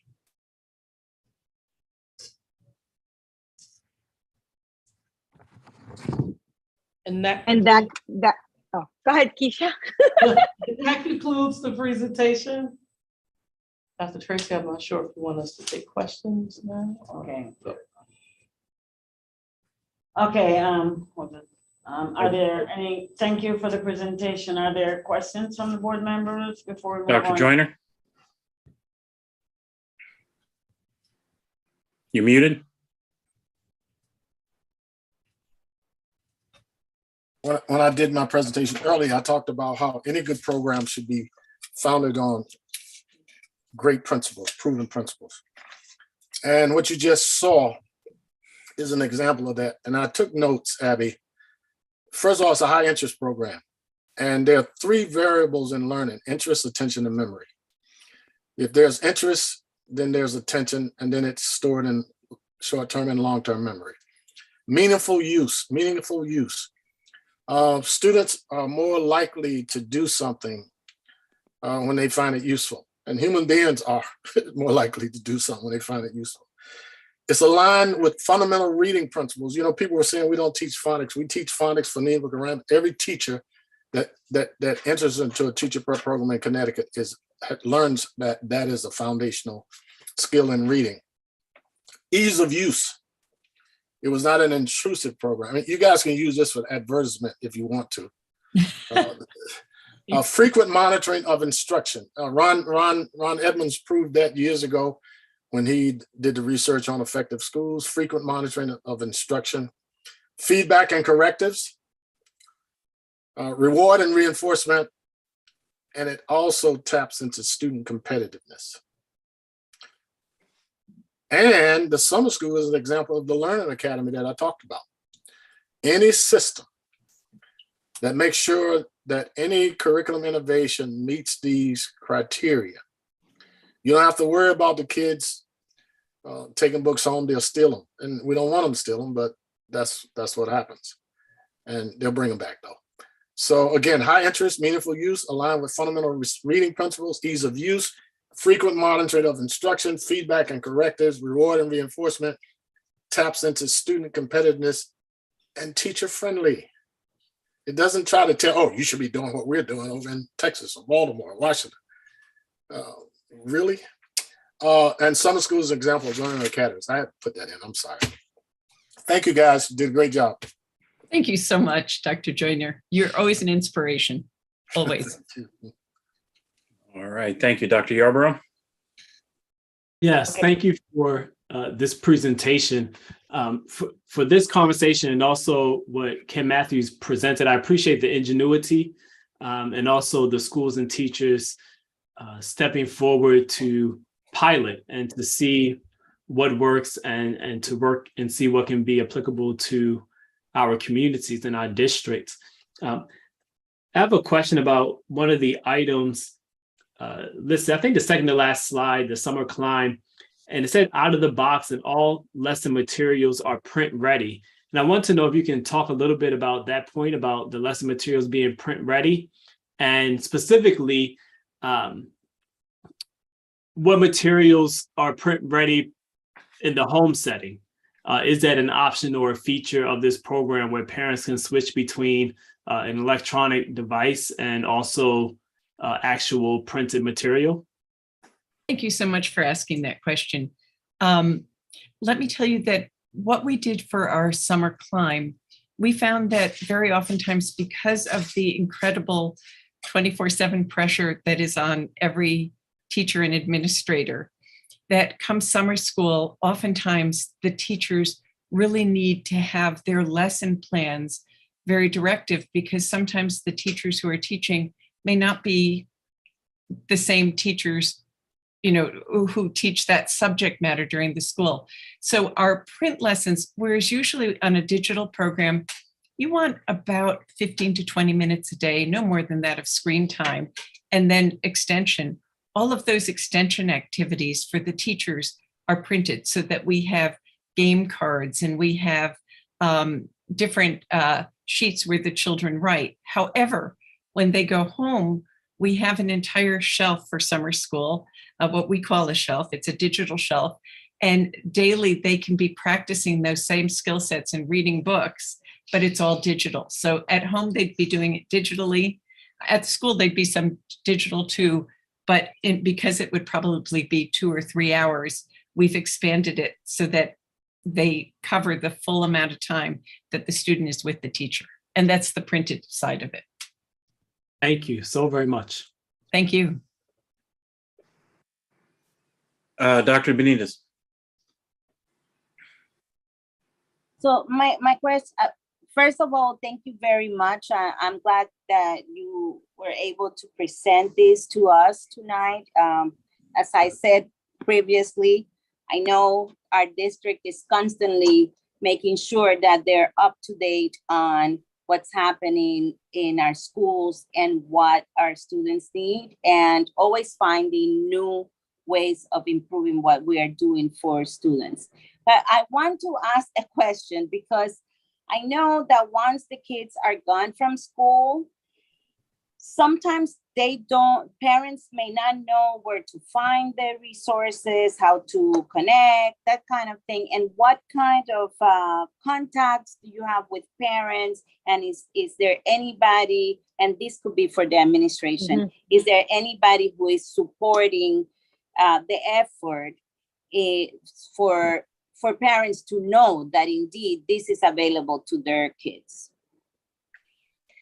Yes. So we offered several parent workshops at the school level and then virtually.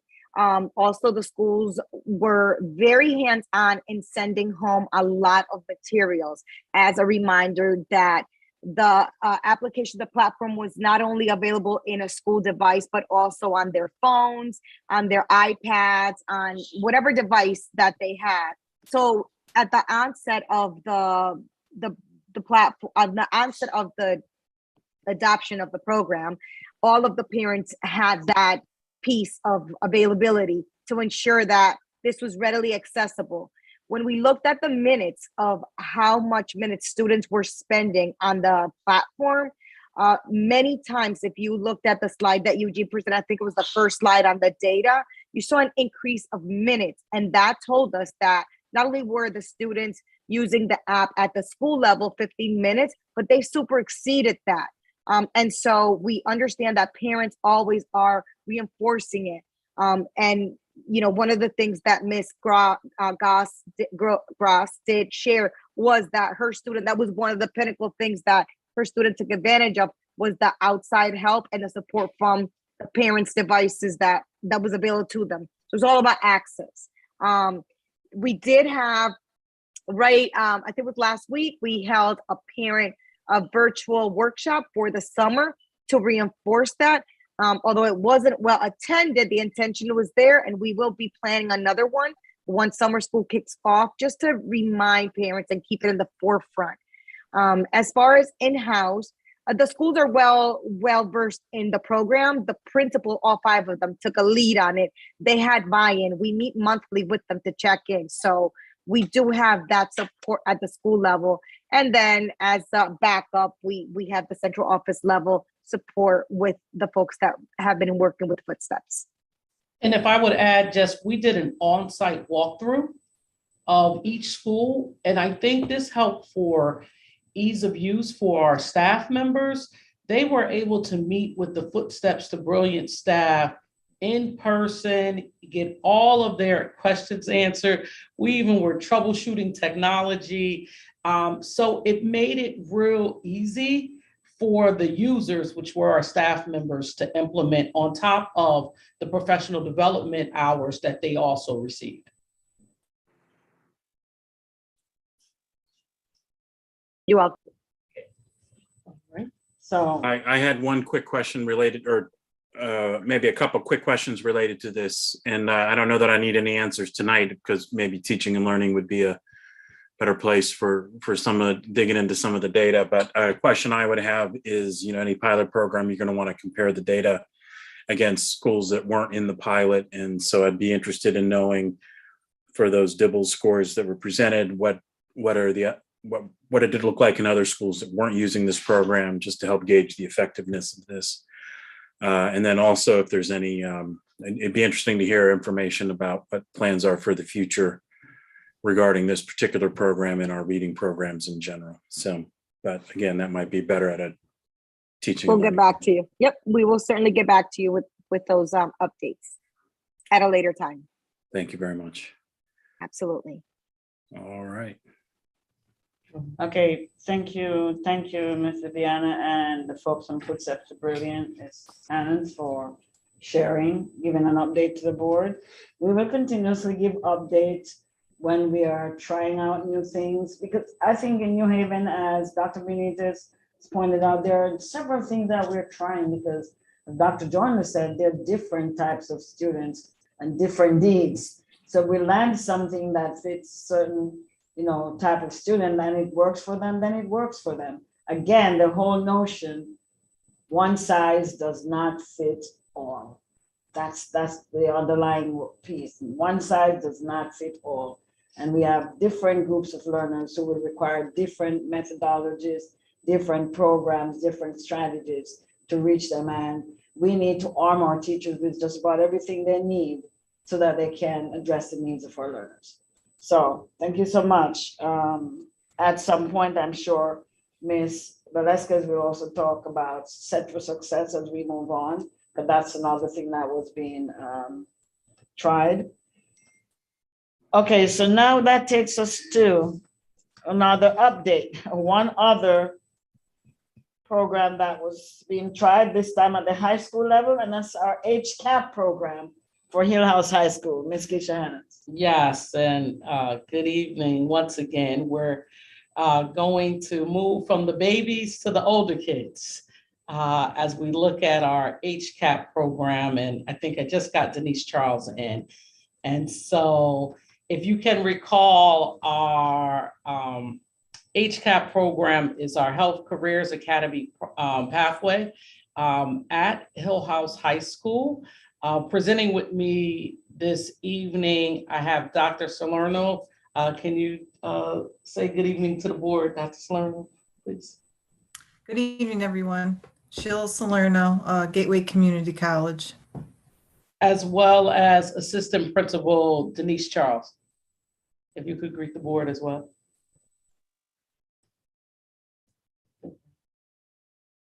Denise, are you on? Oh, I am. Okay. Good evening, everybody. All right, all right. And so we just wanted to provide you with an update. As you know, this was our first cohort this past year at Hill House. This is our partnership with Gateway Community College, and we're excited about the results. And so we had 18 students in our first cohort. 83% of those students are first generation college students. I want that to sit in your mind for a minute. 83% will be first generation college students. Out of our students, their income and GPAs range from 1.5 to 4.0. When we talk equity, we talk opportunity, we talk access. This moves policy into practice.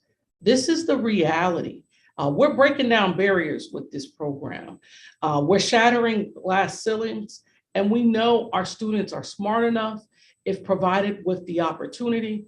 As you see, we didn't put a limit on GPAs. Some will look at the 1.5 and say they can't go into a health career. We're not going to judge a child based on who they were in middle school, and definitely not during a pandemic.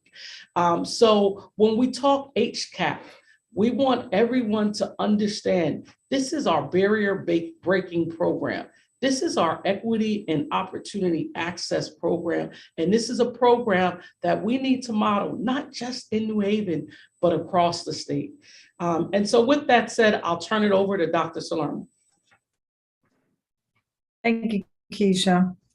So as Keisha said, we had 18 students start the cohort in fall semester, and 14 of the 18 are progressing to the fall semester, which I think that is phenomenal results for a first cohort, pilot program.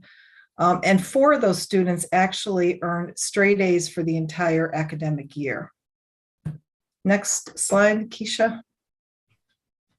some of the highlights of the HCAP program, which, this is still a program in progress. I always say everything is lessons learned, and we're learning as we go along as we develop this pathway. We did have the students attend a workshop session with Yale alumni healthcare professionals that was coordinated in conjunction with the Yale Pathways to Science program. And during this session, the students were introduced to a variety of health careers. So they could really get an opportunity to ask questions from real life individuals who are in different health, who are different health professionals. So the session, like I said, really was designed to provide the students with really the information on the various careers. And like I said, just really have that opportunity to ask, questions of those colleagues or of those professionals. The second highlight is we had a meet and greet at Gateway Community College. I really felt that it was important, and so did the team, that we really got to meet the students. They got to meet us as they're going to be, more involved with the Gateway Community College community and staff as they go through the pathway. So we did an evening with the students and the parents. There was also faculty, staff, administrators from both the high school and the college present. And let me tell you, it was a really inspiring evening. The students that were there, and we really had over half of the cohort there, they were so excited to be part of the pathway. And I think their parents were more excited than they were.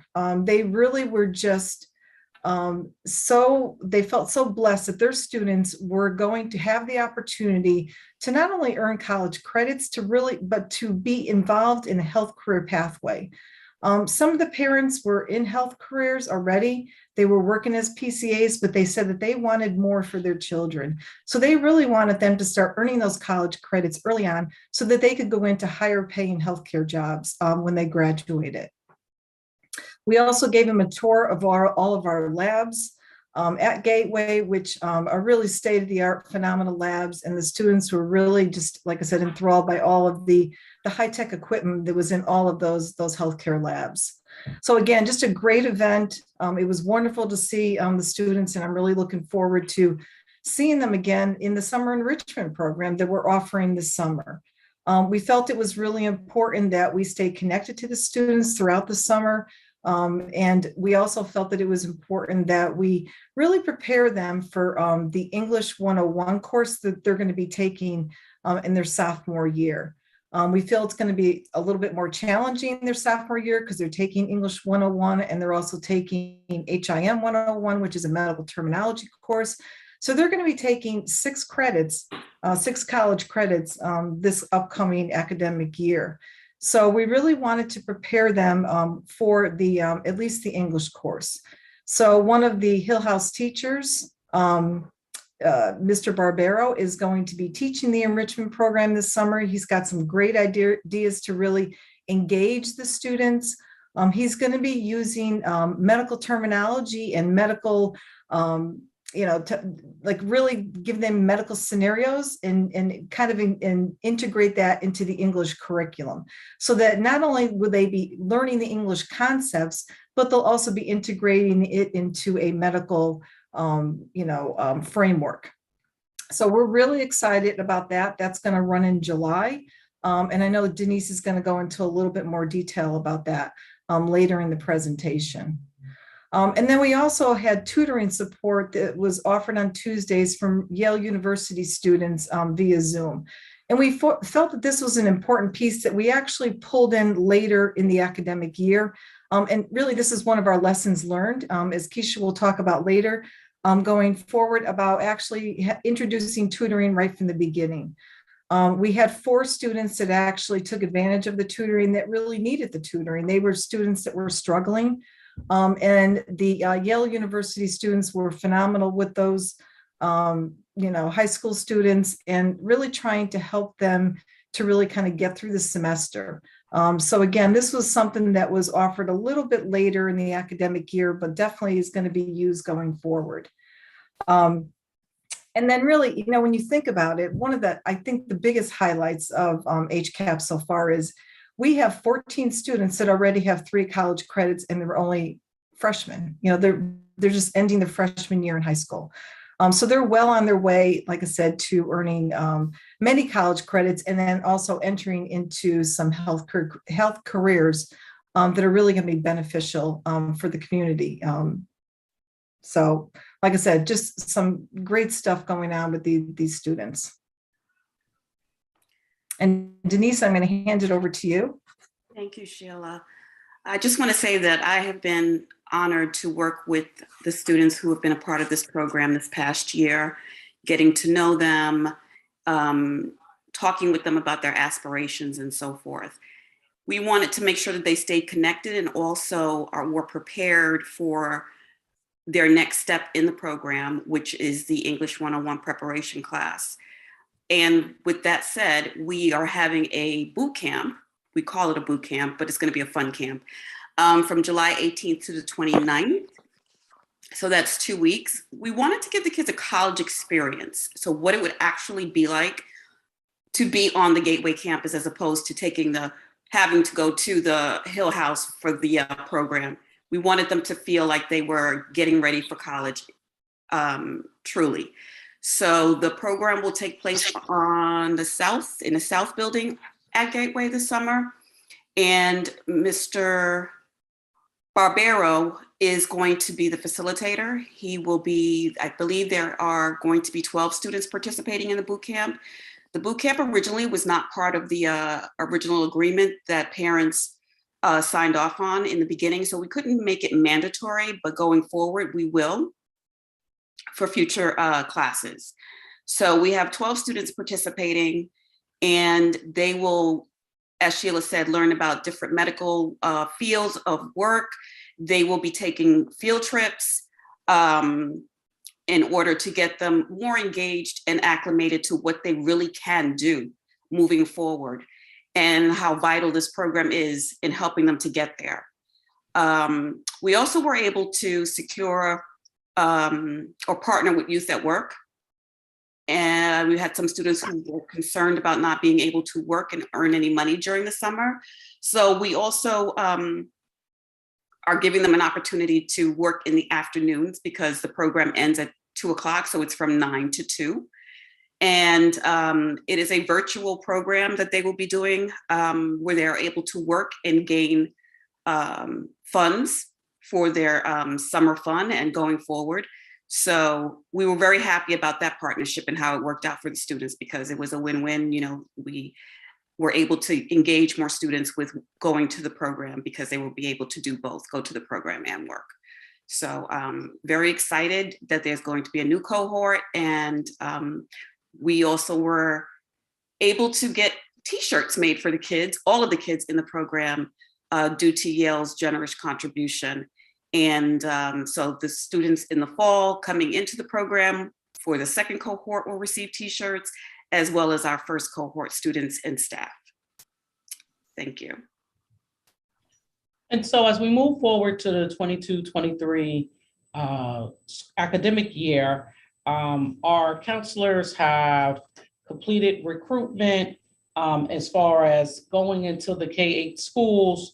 So far, we have 11 applicants. We'll still roll, the applications are rolling at this time. Our goal is to get as close to 20 as possible, 20 applicants in the program. Students will take 3 courses, as Ms. Charles stated. Next year, the summer course will be a required course that parents will know about ahead of time. And so our students will have multiple opportunities to earn college credits. The supports, we're gonna hit the ground running with our supports for students with our Yale tutors because we recognize that that is necessary, but we're also thankful for our partners at Yale for providing us with a Yale teaching fellow who will be at Hill House to work with our HCAP students as well. And we wanna do some more health-based field trips, still connect with the Yale Alumni Network as well, and have HCAP also host a few community events. And so our highlights of our HCAP contract, our teachers are the ones that are our current teachers at Hill House are the ones that are certified to teach in the program to help our students earn college credit. And so that will remain as a plus to the program as our teachers become adjunct professors. Any student that has a grade below a C at any time, they will automatically be assigned a one-to-one tutor. So we're excited about having that resource as well. And the student will remain in tutoring until their grades are raised. Even though we have a 78% passing rate, of course, we want that number to continue to grow. So we're just excited about where we are. We wanted to provide the board with an update, and I'll let Dr. Salerno take us on out on this presentation. Thank you, Keisha. So I just wanted to end it really by saying, this is such a phenomenal program and really just a great opportunity for the students in New Haven. And really, I mean, everyone has heard in the news, I mean, healthcare is in a crisis right now with the shortage of healthcare workers. And what better way to prepare our, residents of New Haven to take on healthcare jobs and stay in New Haven? The organizations, Yale New Haven Hospital, they want the residents of New Haven, to be their employees because they know that they're going to be able to retain them, that they're going to stay in the community and work for the community. So really, this is such a vital program for the community and also for our students so that we can get them into careers where they are making an impact on their community itself, but also they're getting into, high paying jobs that are going to support their financial needs so that they can move on in their lives. So really, I just can't emphasize, I am so committed to this program and making sure that, we are growing our own future healthcare workers as we all age through the system and are retiring from our positions.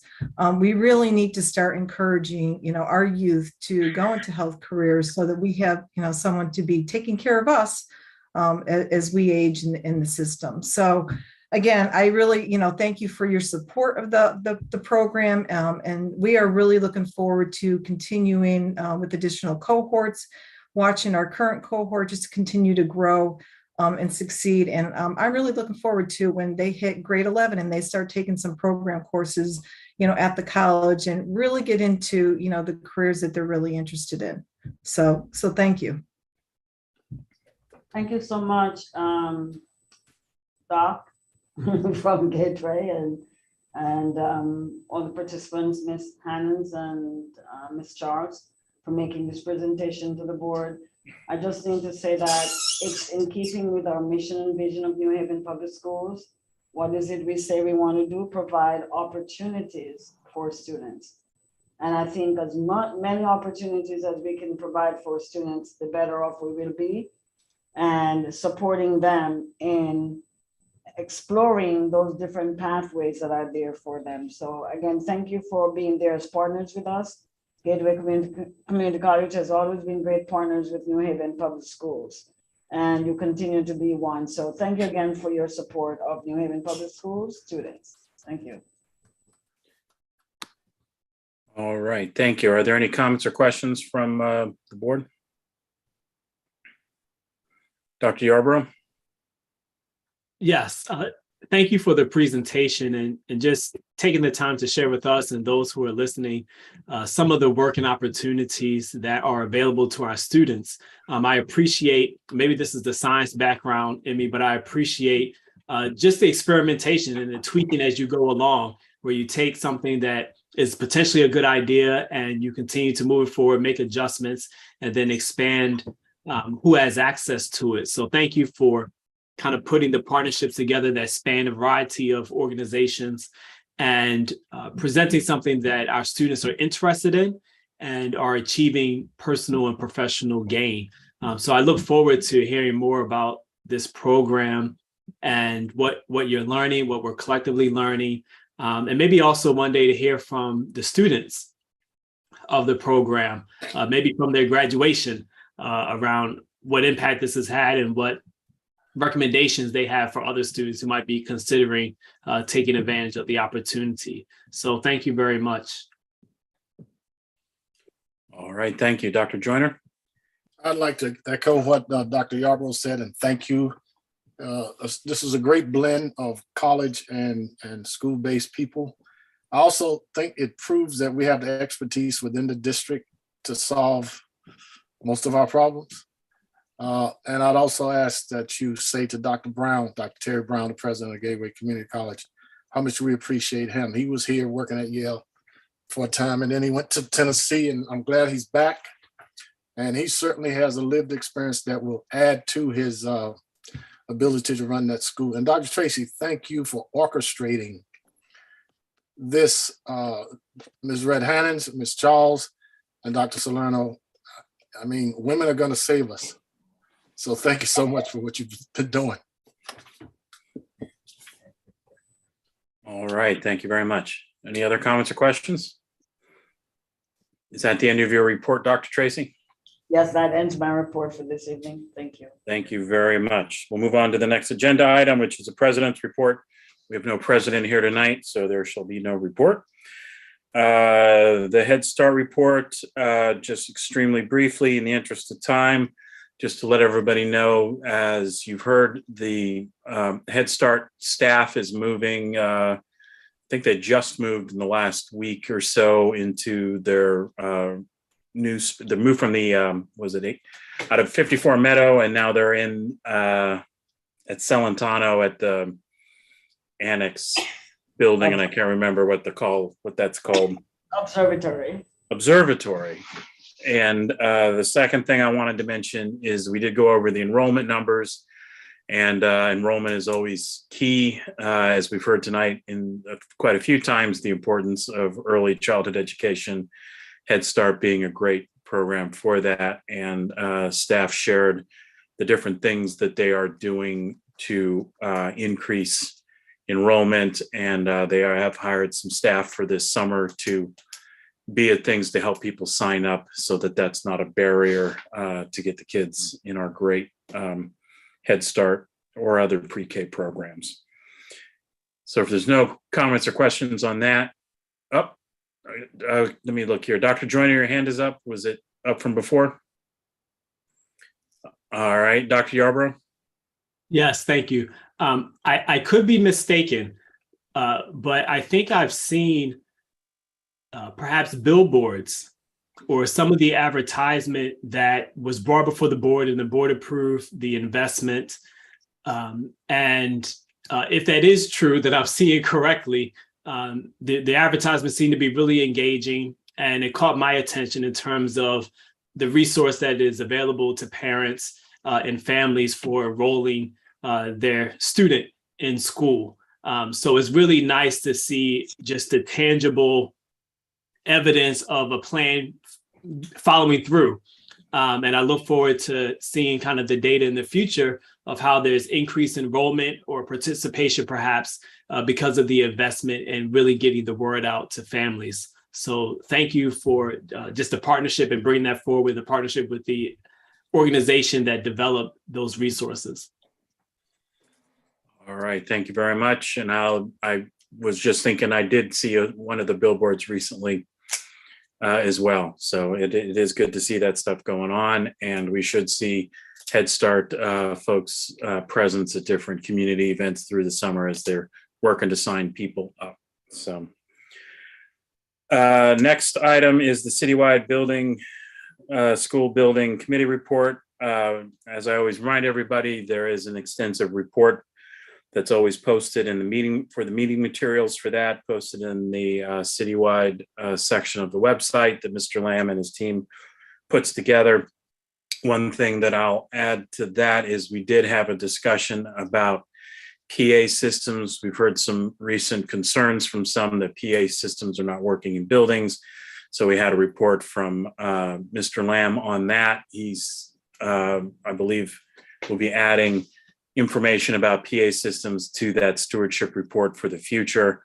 And I also, just as a heads up for folks, I will be asking if for the Finance and Operations Committee meeting that we have some information about at schools where there are issues with the PA systems, about how we make sure that in situations where we have to get a word out perhaps because of an emergency situation, what's set up in those schools so that we can ensure that the message is getting out if they don't have a working PA system.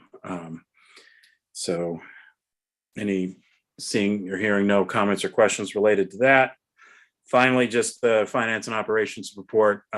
Ms. Hannons gave us a update on the fiscal situation that we're in, and they seem to be closing in on making sure that we do not have a budget deficit for this year, if I remember correctly. Please feel free to correct me if I'm wrong, Dr. Tracy or Ms. Hannons. But work continues on that. And then the second thing is, just as an update, there is in the process of the district working with to negotiate a new MOU for school resource officers. And so we'll be hearing more about that, but I believe preliminary discussions have started on that. Mayor Elicker? Thanks. Just two quick things. Well, one quick, maybe one not. Mr. Wilcox, just always appreciate how much work you do in F&O. It's a huge, huge lift, and you're incredibly reliable. I'm not sure if Ms. Hannon stepped away, but could a little bit more detail on the budget deficit? It sounds like there's some good news there that maybe you could share. Did she step away? All right. Well, when she comes back, maybe I'll call her offline. She's here, Mayor. Sorry to put you on the spot, Ms. Hannons, but when Mr. Wilcox says budget deficit's going down, I think all of us, I presume, are pretty excited. Yes, yes. Can you give us just a little idea of where those savings are coming from?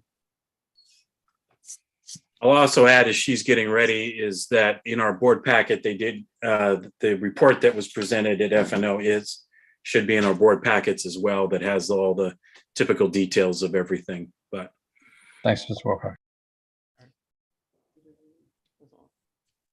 Yes, good evening. Yes, we are actively working on reducing. It's hard to hear you, Ms. Hannon. You sound very distant. Oh.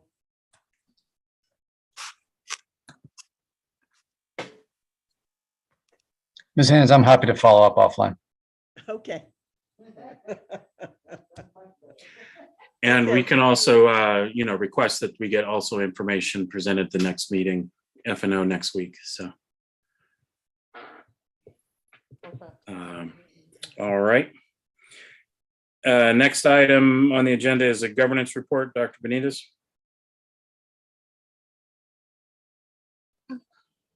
Good evening. Yes, as you know, and I have to thank all of you for voting on our new schedule. We will be meeting later this month. But I also want to say to all my colleagues that I look forward receiving any updated policies so that we can move them forward to the board as a full. Thank you very much. Have a good evening. Thank you. Moving on to the next item then. I'm sorry, Mr. Goldston.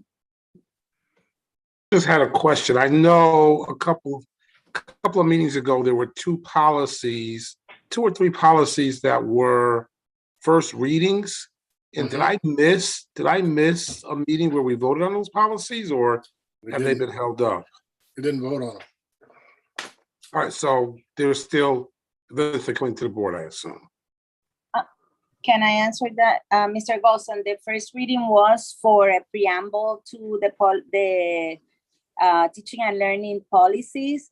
And as I understand, those policies have not been submitted for the first reading, just the preamble. Well, there was a policy around transgender stuff. I believe you already have approved that. What was presented was the implementation plan for that. Well, I have some issues and questions and concerns about that implementation plan. Are we voting on that or no? I believe that was something that you voted on happening before I came to the board, but Ms. Tiffany Jackson can clarify for us what are the next steps.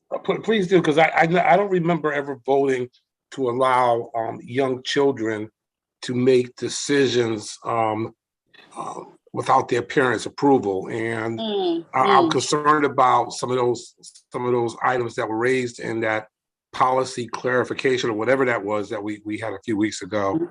And I you know, there's one thing we're talking about high school students, but we were talking about minor, very young kids making decisions, and we as a school system keeping those secrets, keeping those decisions out of parents' hands, and I'm real concerned about that. So I'd like to hear more about that.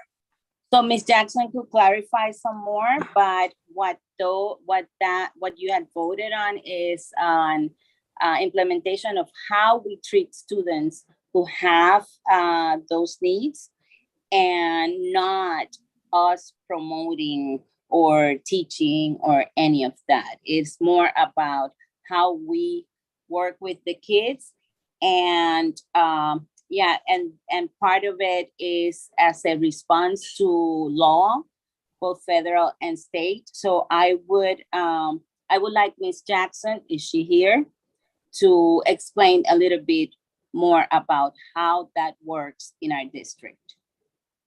I would love to hear it. I don't know if this is the appropriate time because it's not on the agenda. But you know, I do sort of kind of remember that item being on the agenda as a first reading, and maybe I need to go back and look at that again. I saw it in our packets, and I read through it. And I said, "Oh, wait a minute! I think we have to have a deeper discussion about this." And then I never saw it again. So I'm wondering what's going on with that. So, and I don't think we should have the discussion tonight, obviously, because it's not on the agenda. It's not something we're prepared for. But I certainly would like to hear if we are going to have a discussion. And what I saw in that document is not what I remember us approving months and months and months ago. I don't know if it was before I got sick or not, but I remember it was something about participating in sports and so on. But I don't remember the other detailed stuff. So if someone could send me a note or something to kind of bring me up to speed, I would appreciate it. Thank you. So, and if I may, just before I call on Dr. Tracy, what we had voted on a year ago was the policy, and this was the implementation document. And perhaps it would be useful to send to all the board members a copy of the policy and a copy of the current draft of the implementation policy, so that if they have concerns, people have concerns, they can get it to the governance committee, since that's been the home of where that implementation thing has been living. Thank you. I agree. Thank you very much. All right. Thank you. Dr. Tracy? You're muted. I can't hear you, Dr. Tracy.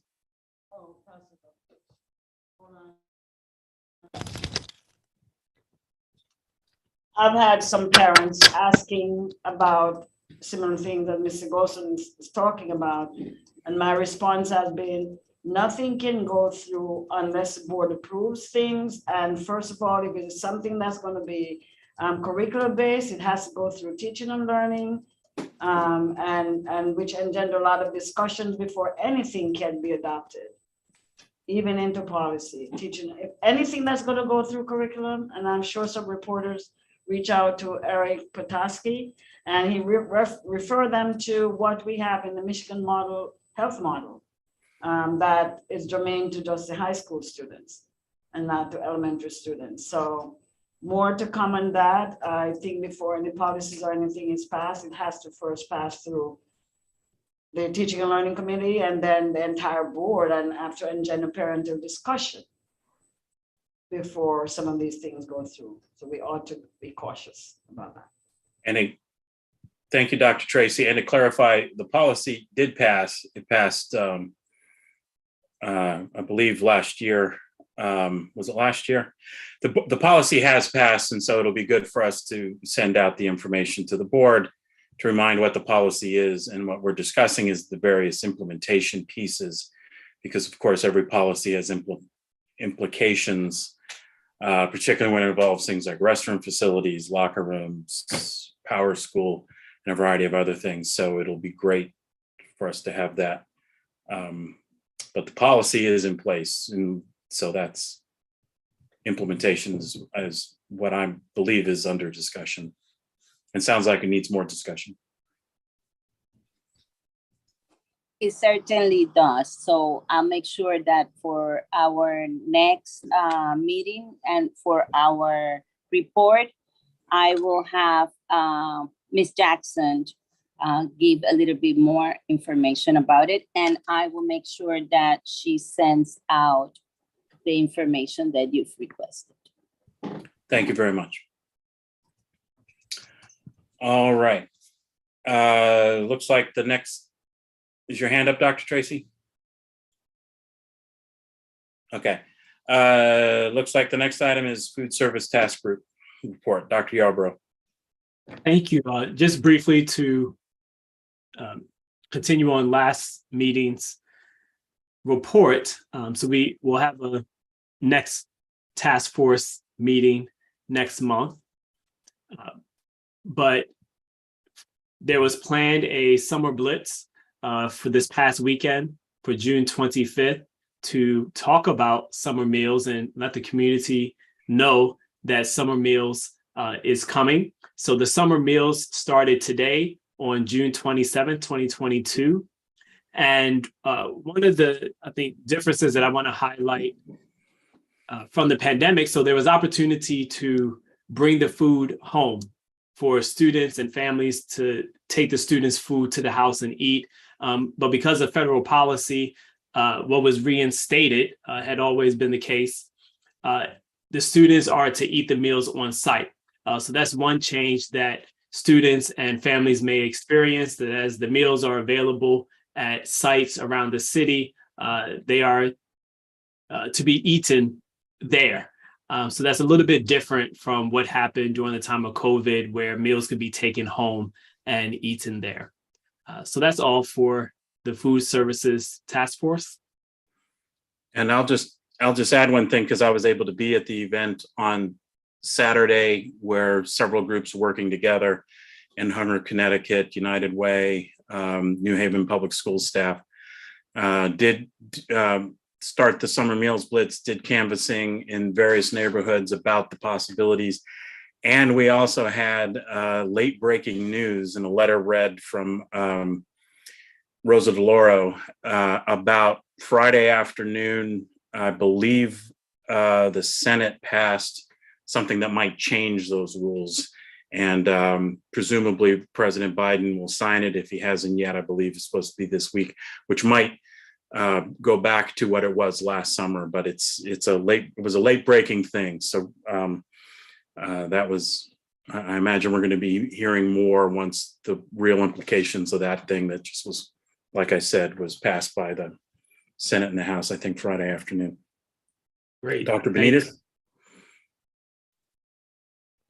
Dr. Yarbrough, do you know if any of the nonprofits or ourselves, I haven't asked anybody about this, has made books or educational materials available for when the families come to receive the meals, to also take home some educational materials for the kids?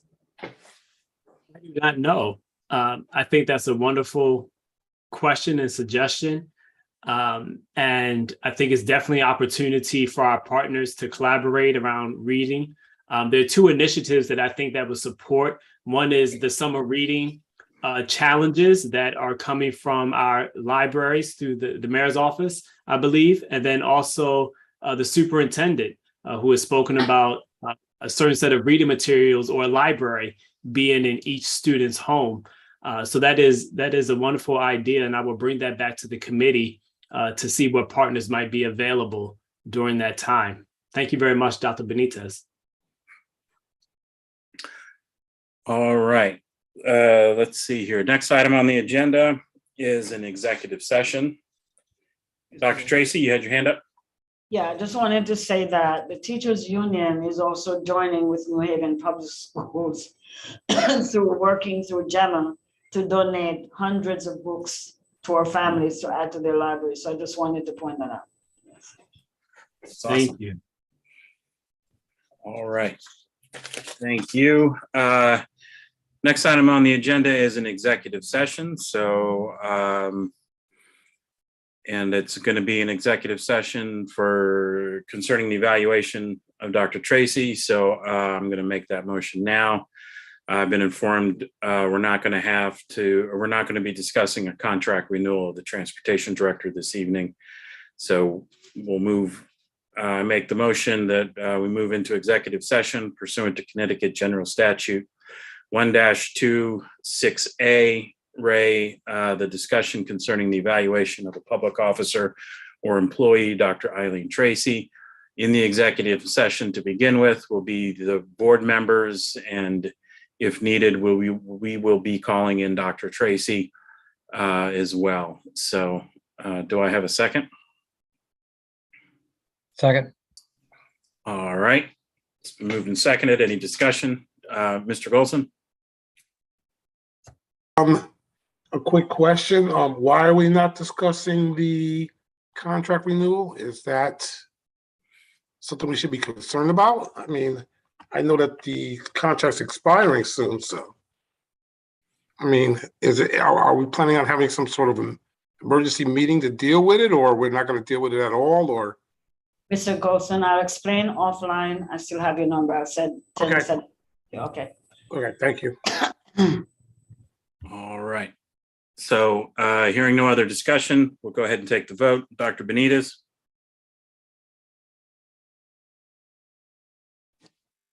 Yes, but I don't have the link in my personal email. My district email is not working. Okay, so if we could make sure somebody gets that to Dr. Benitez. Mayor Erlicher? Yes. Mr. Golson? Yes, but is someone designated to make sure that Dr. Benitez gets that? Dr. Benitez, please check again. I sent it. Okay, Dr. Joyner, we won't go until we're sure of people have the link. Dr. Yarbrough? Yes. I'm a yes as well. So we are moving into executive session. If you don't have the link, please remain so that Ms. Hannons can direct us.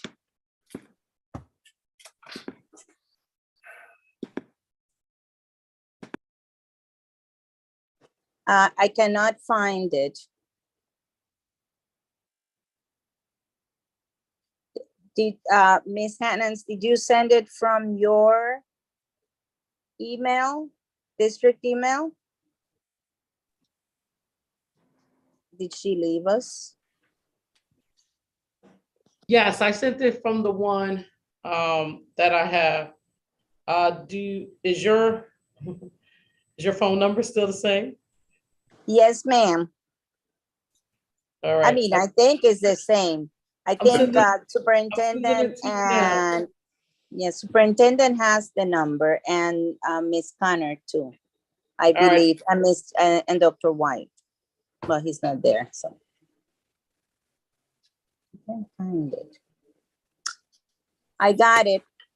You have it? I have it. Yes. Okay. Those came through. Thank you. Okay.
All right, let's see. We have people coming back in. Who are we missing? Dr. Benitez. No, there you are. Mr. Goldson. Oh, they're here. Okay. Dr. Joyner. Dr. Joyner. All right. So we'll just go ahead and get started here. We're coming back out of executive session. No votes or anything like that were taken in executive session because we can't do that anyways, but we didn't. We had a great conversation about how we're moving forward with this. And we also expressed the desire to have President Rivera with us for the next step of the evaluation. So we're going to have this on the agenda for next time. So I'd love a motion to adjourn. So moved. All right. It's been Second. moved. Been seconded. It is non-negotiable. Heard it. Accessible. So Dr. Yarborough, Yes. Mr. Goldson, Yes. Dr. Benitez, Yes. Mayor Elicker, Yes. and Dr. Joyner. Yes. I'm a yes as well. It's unanimous. We are adjourned.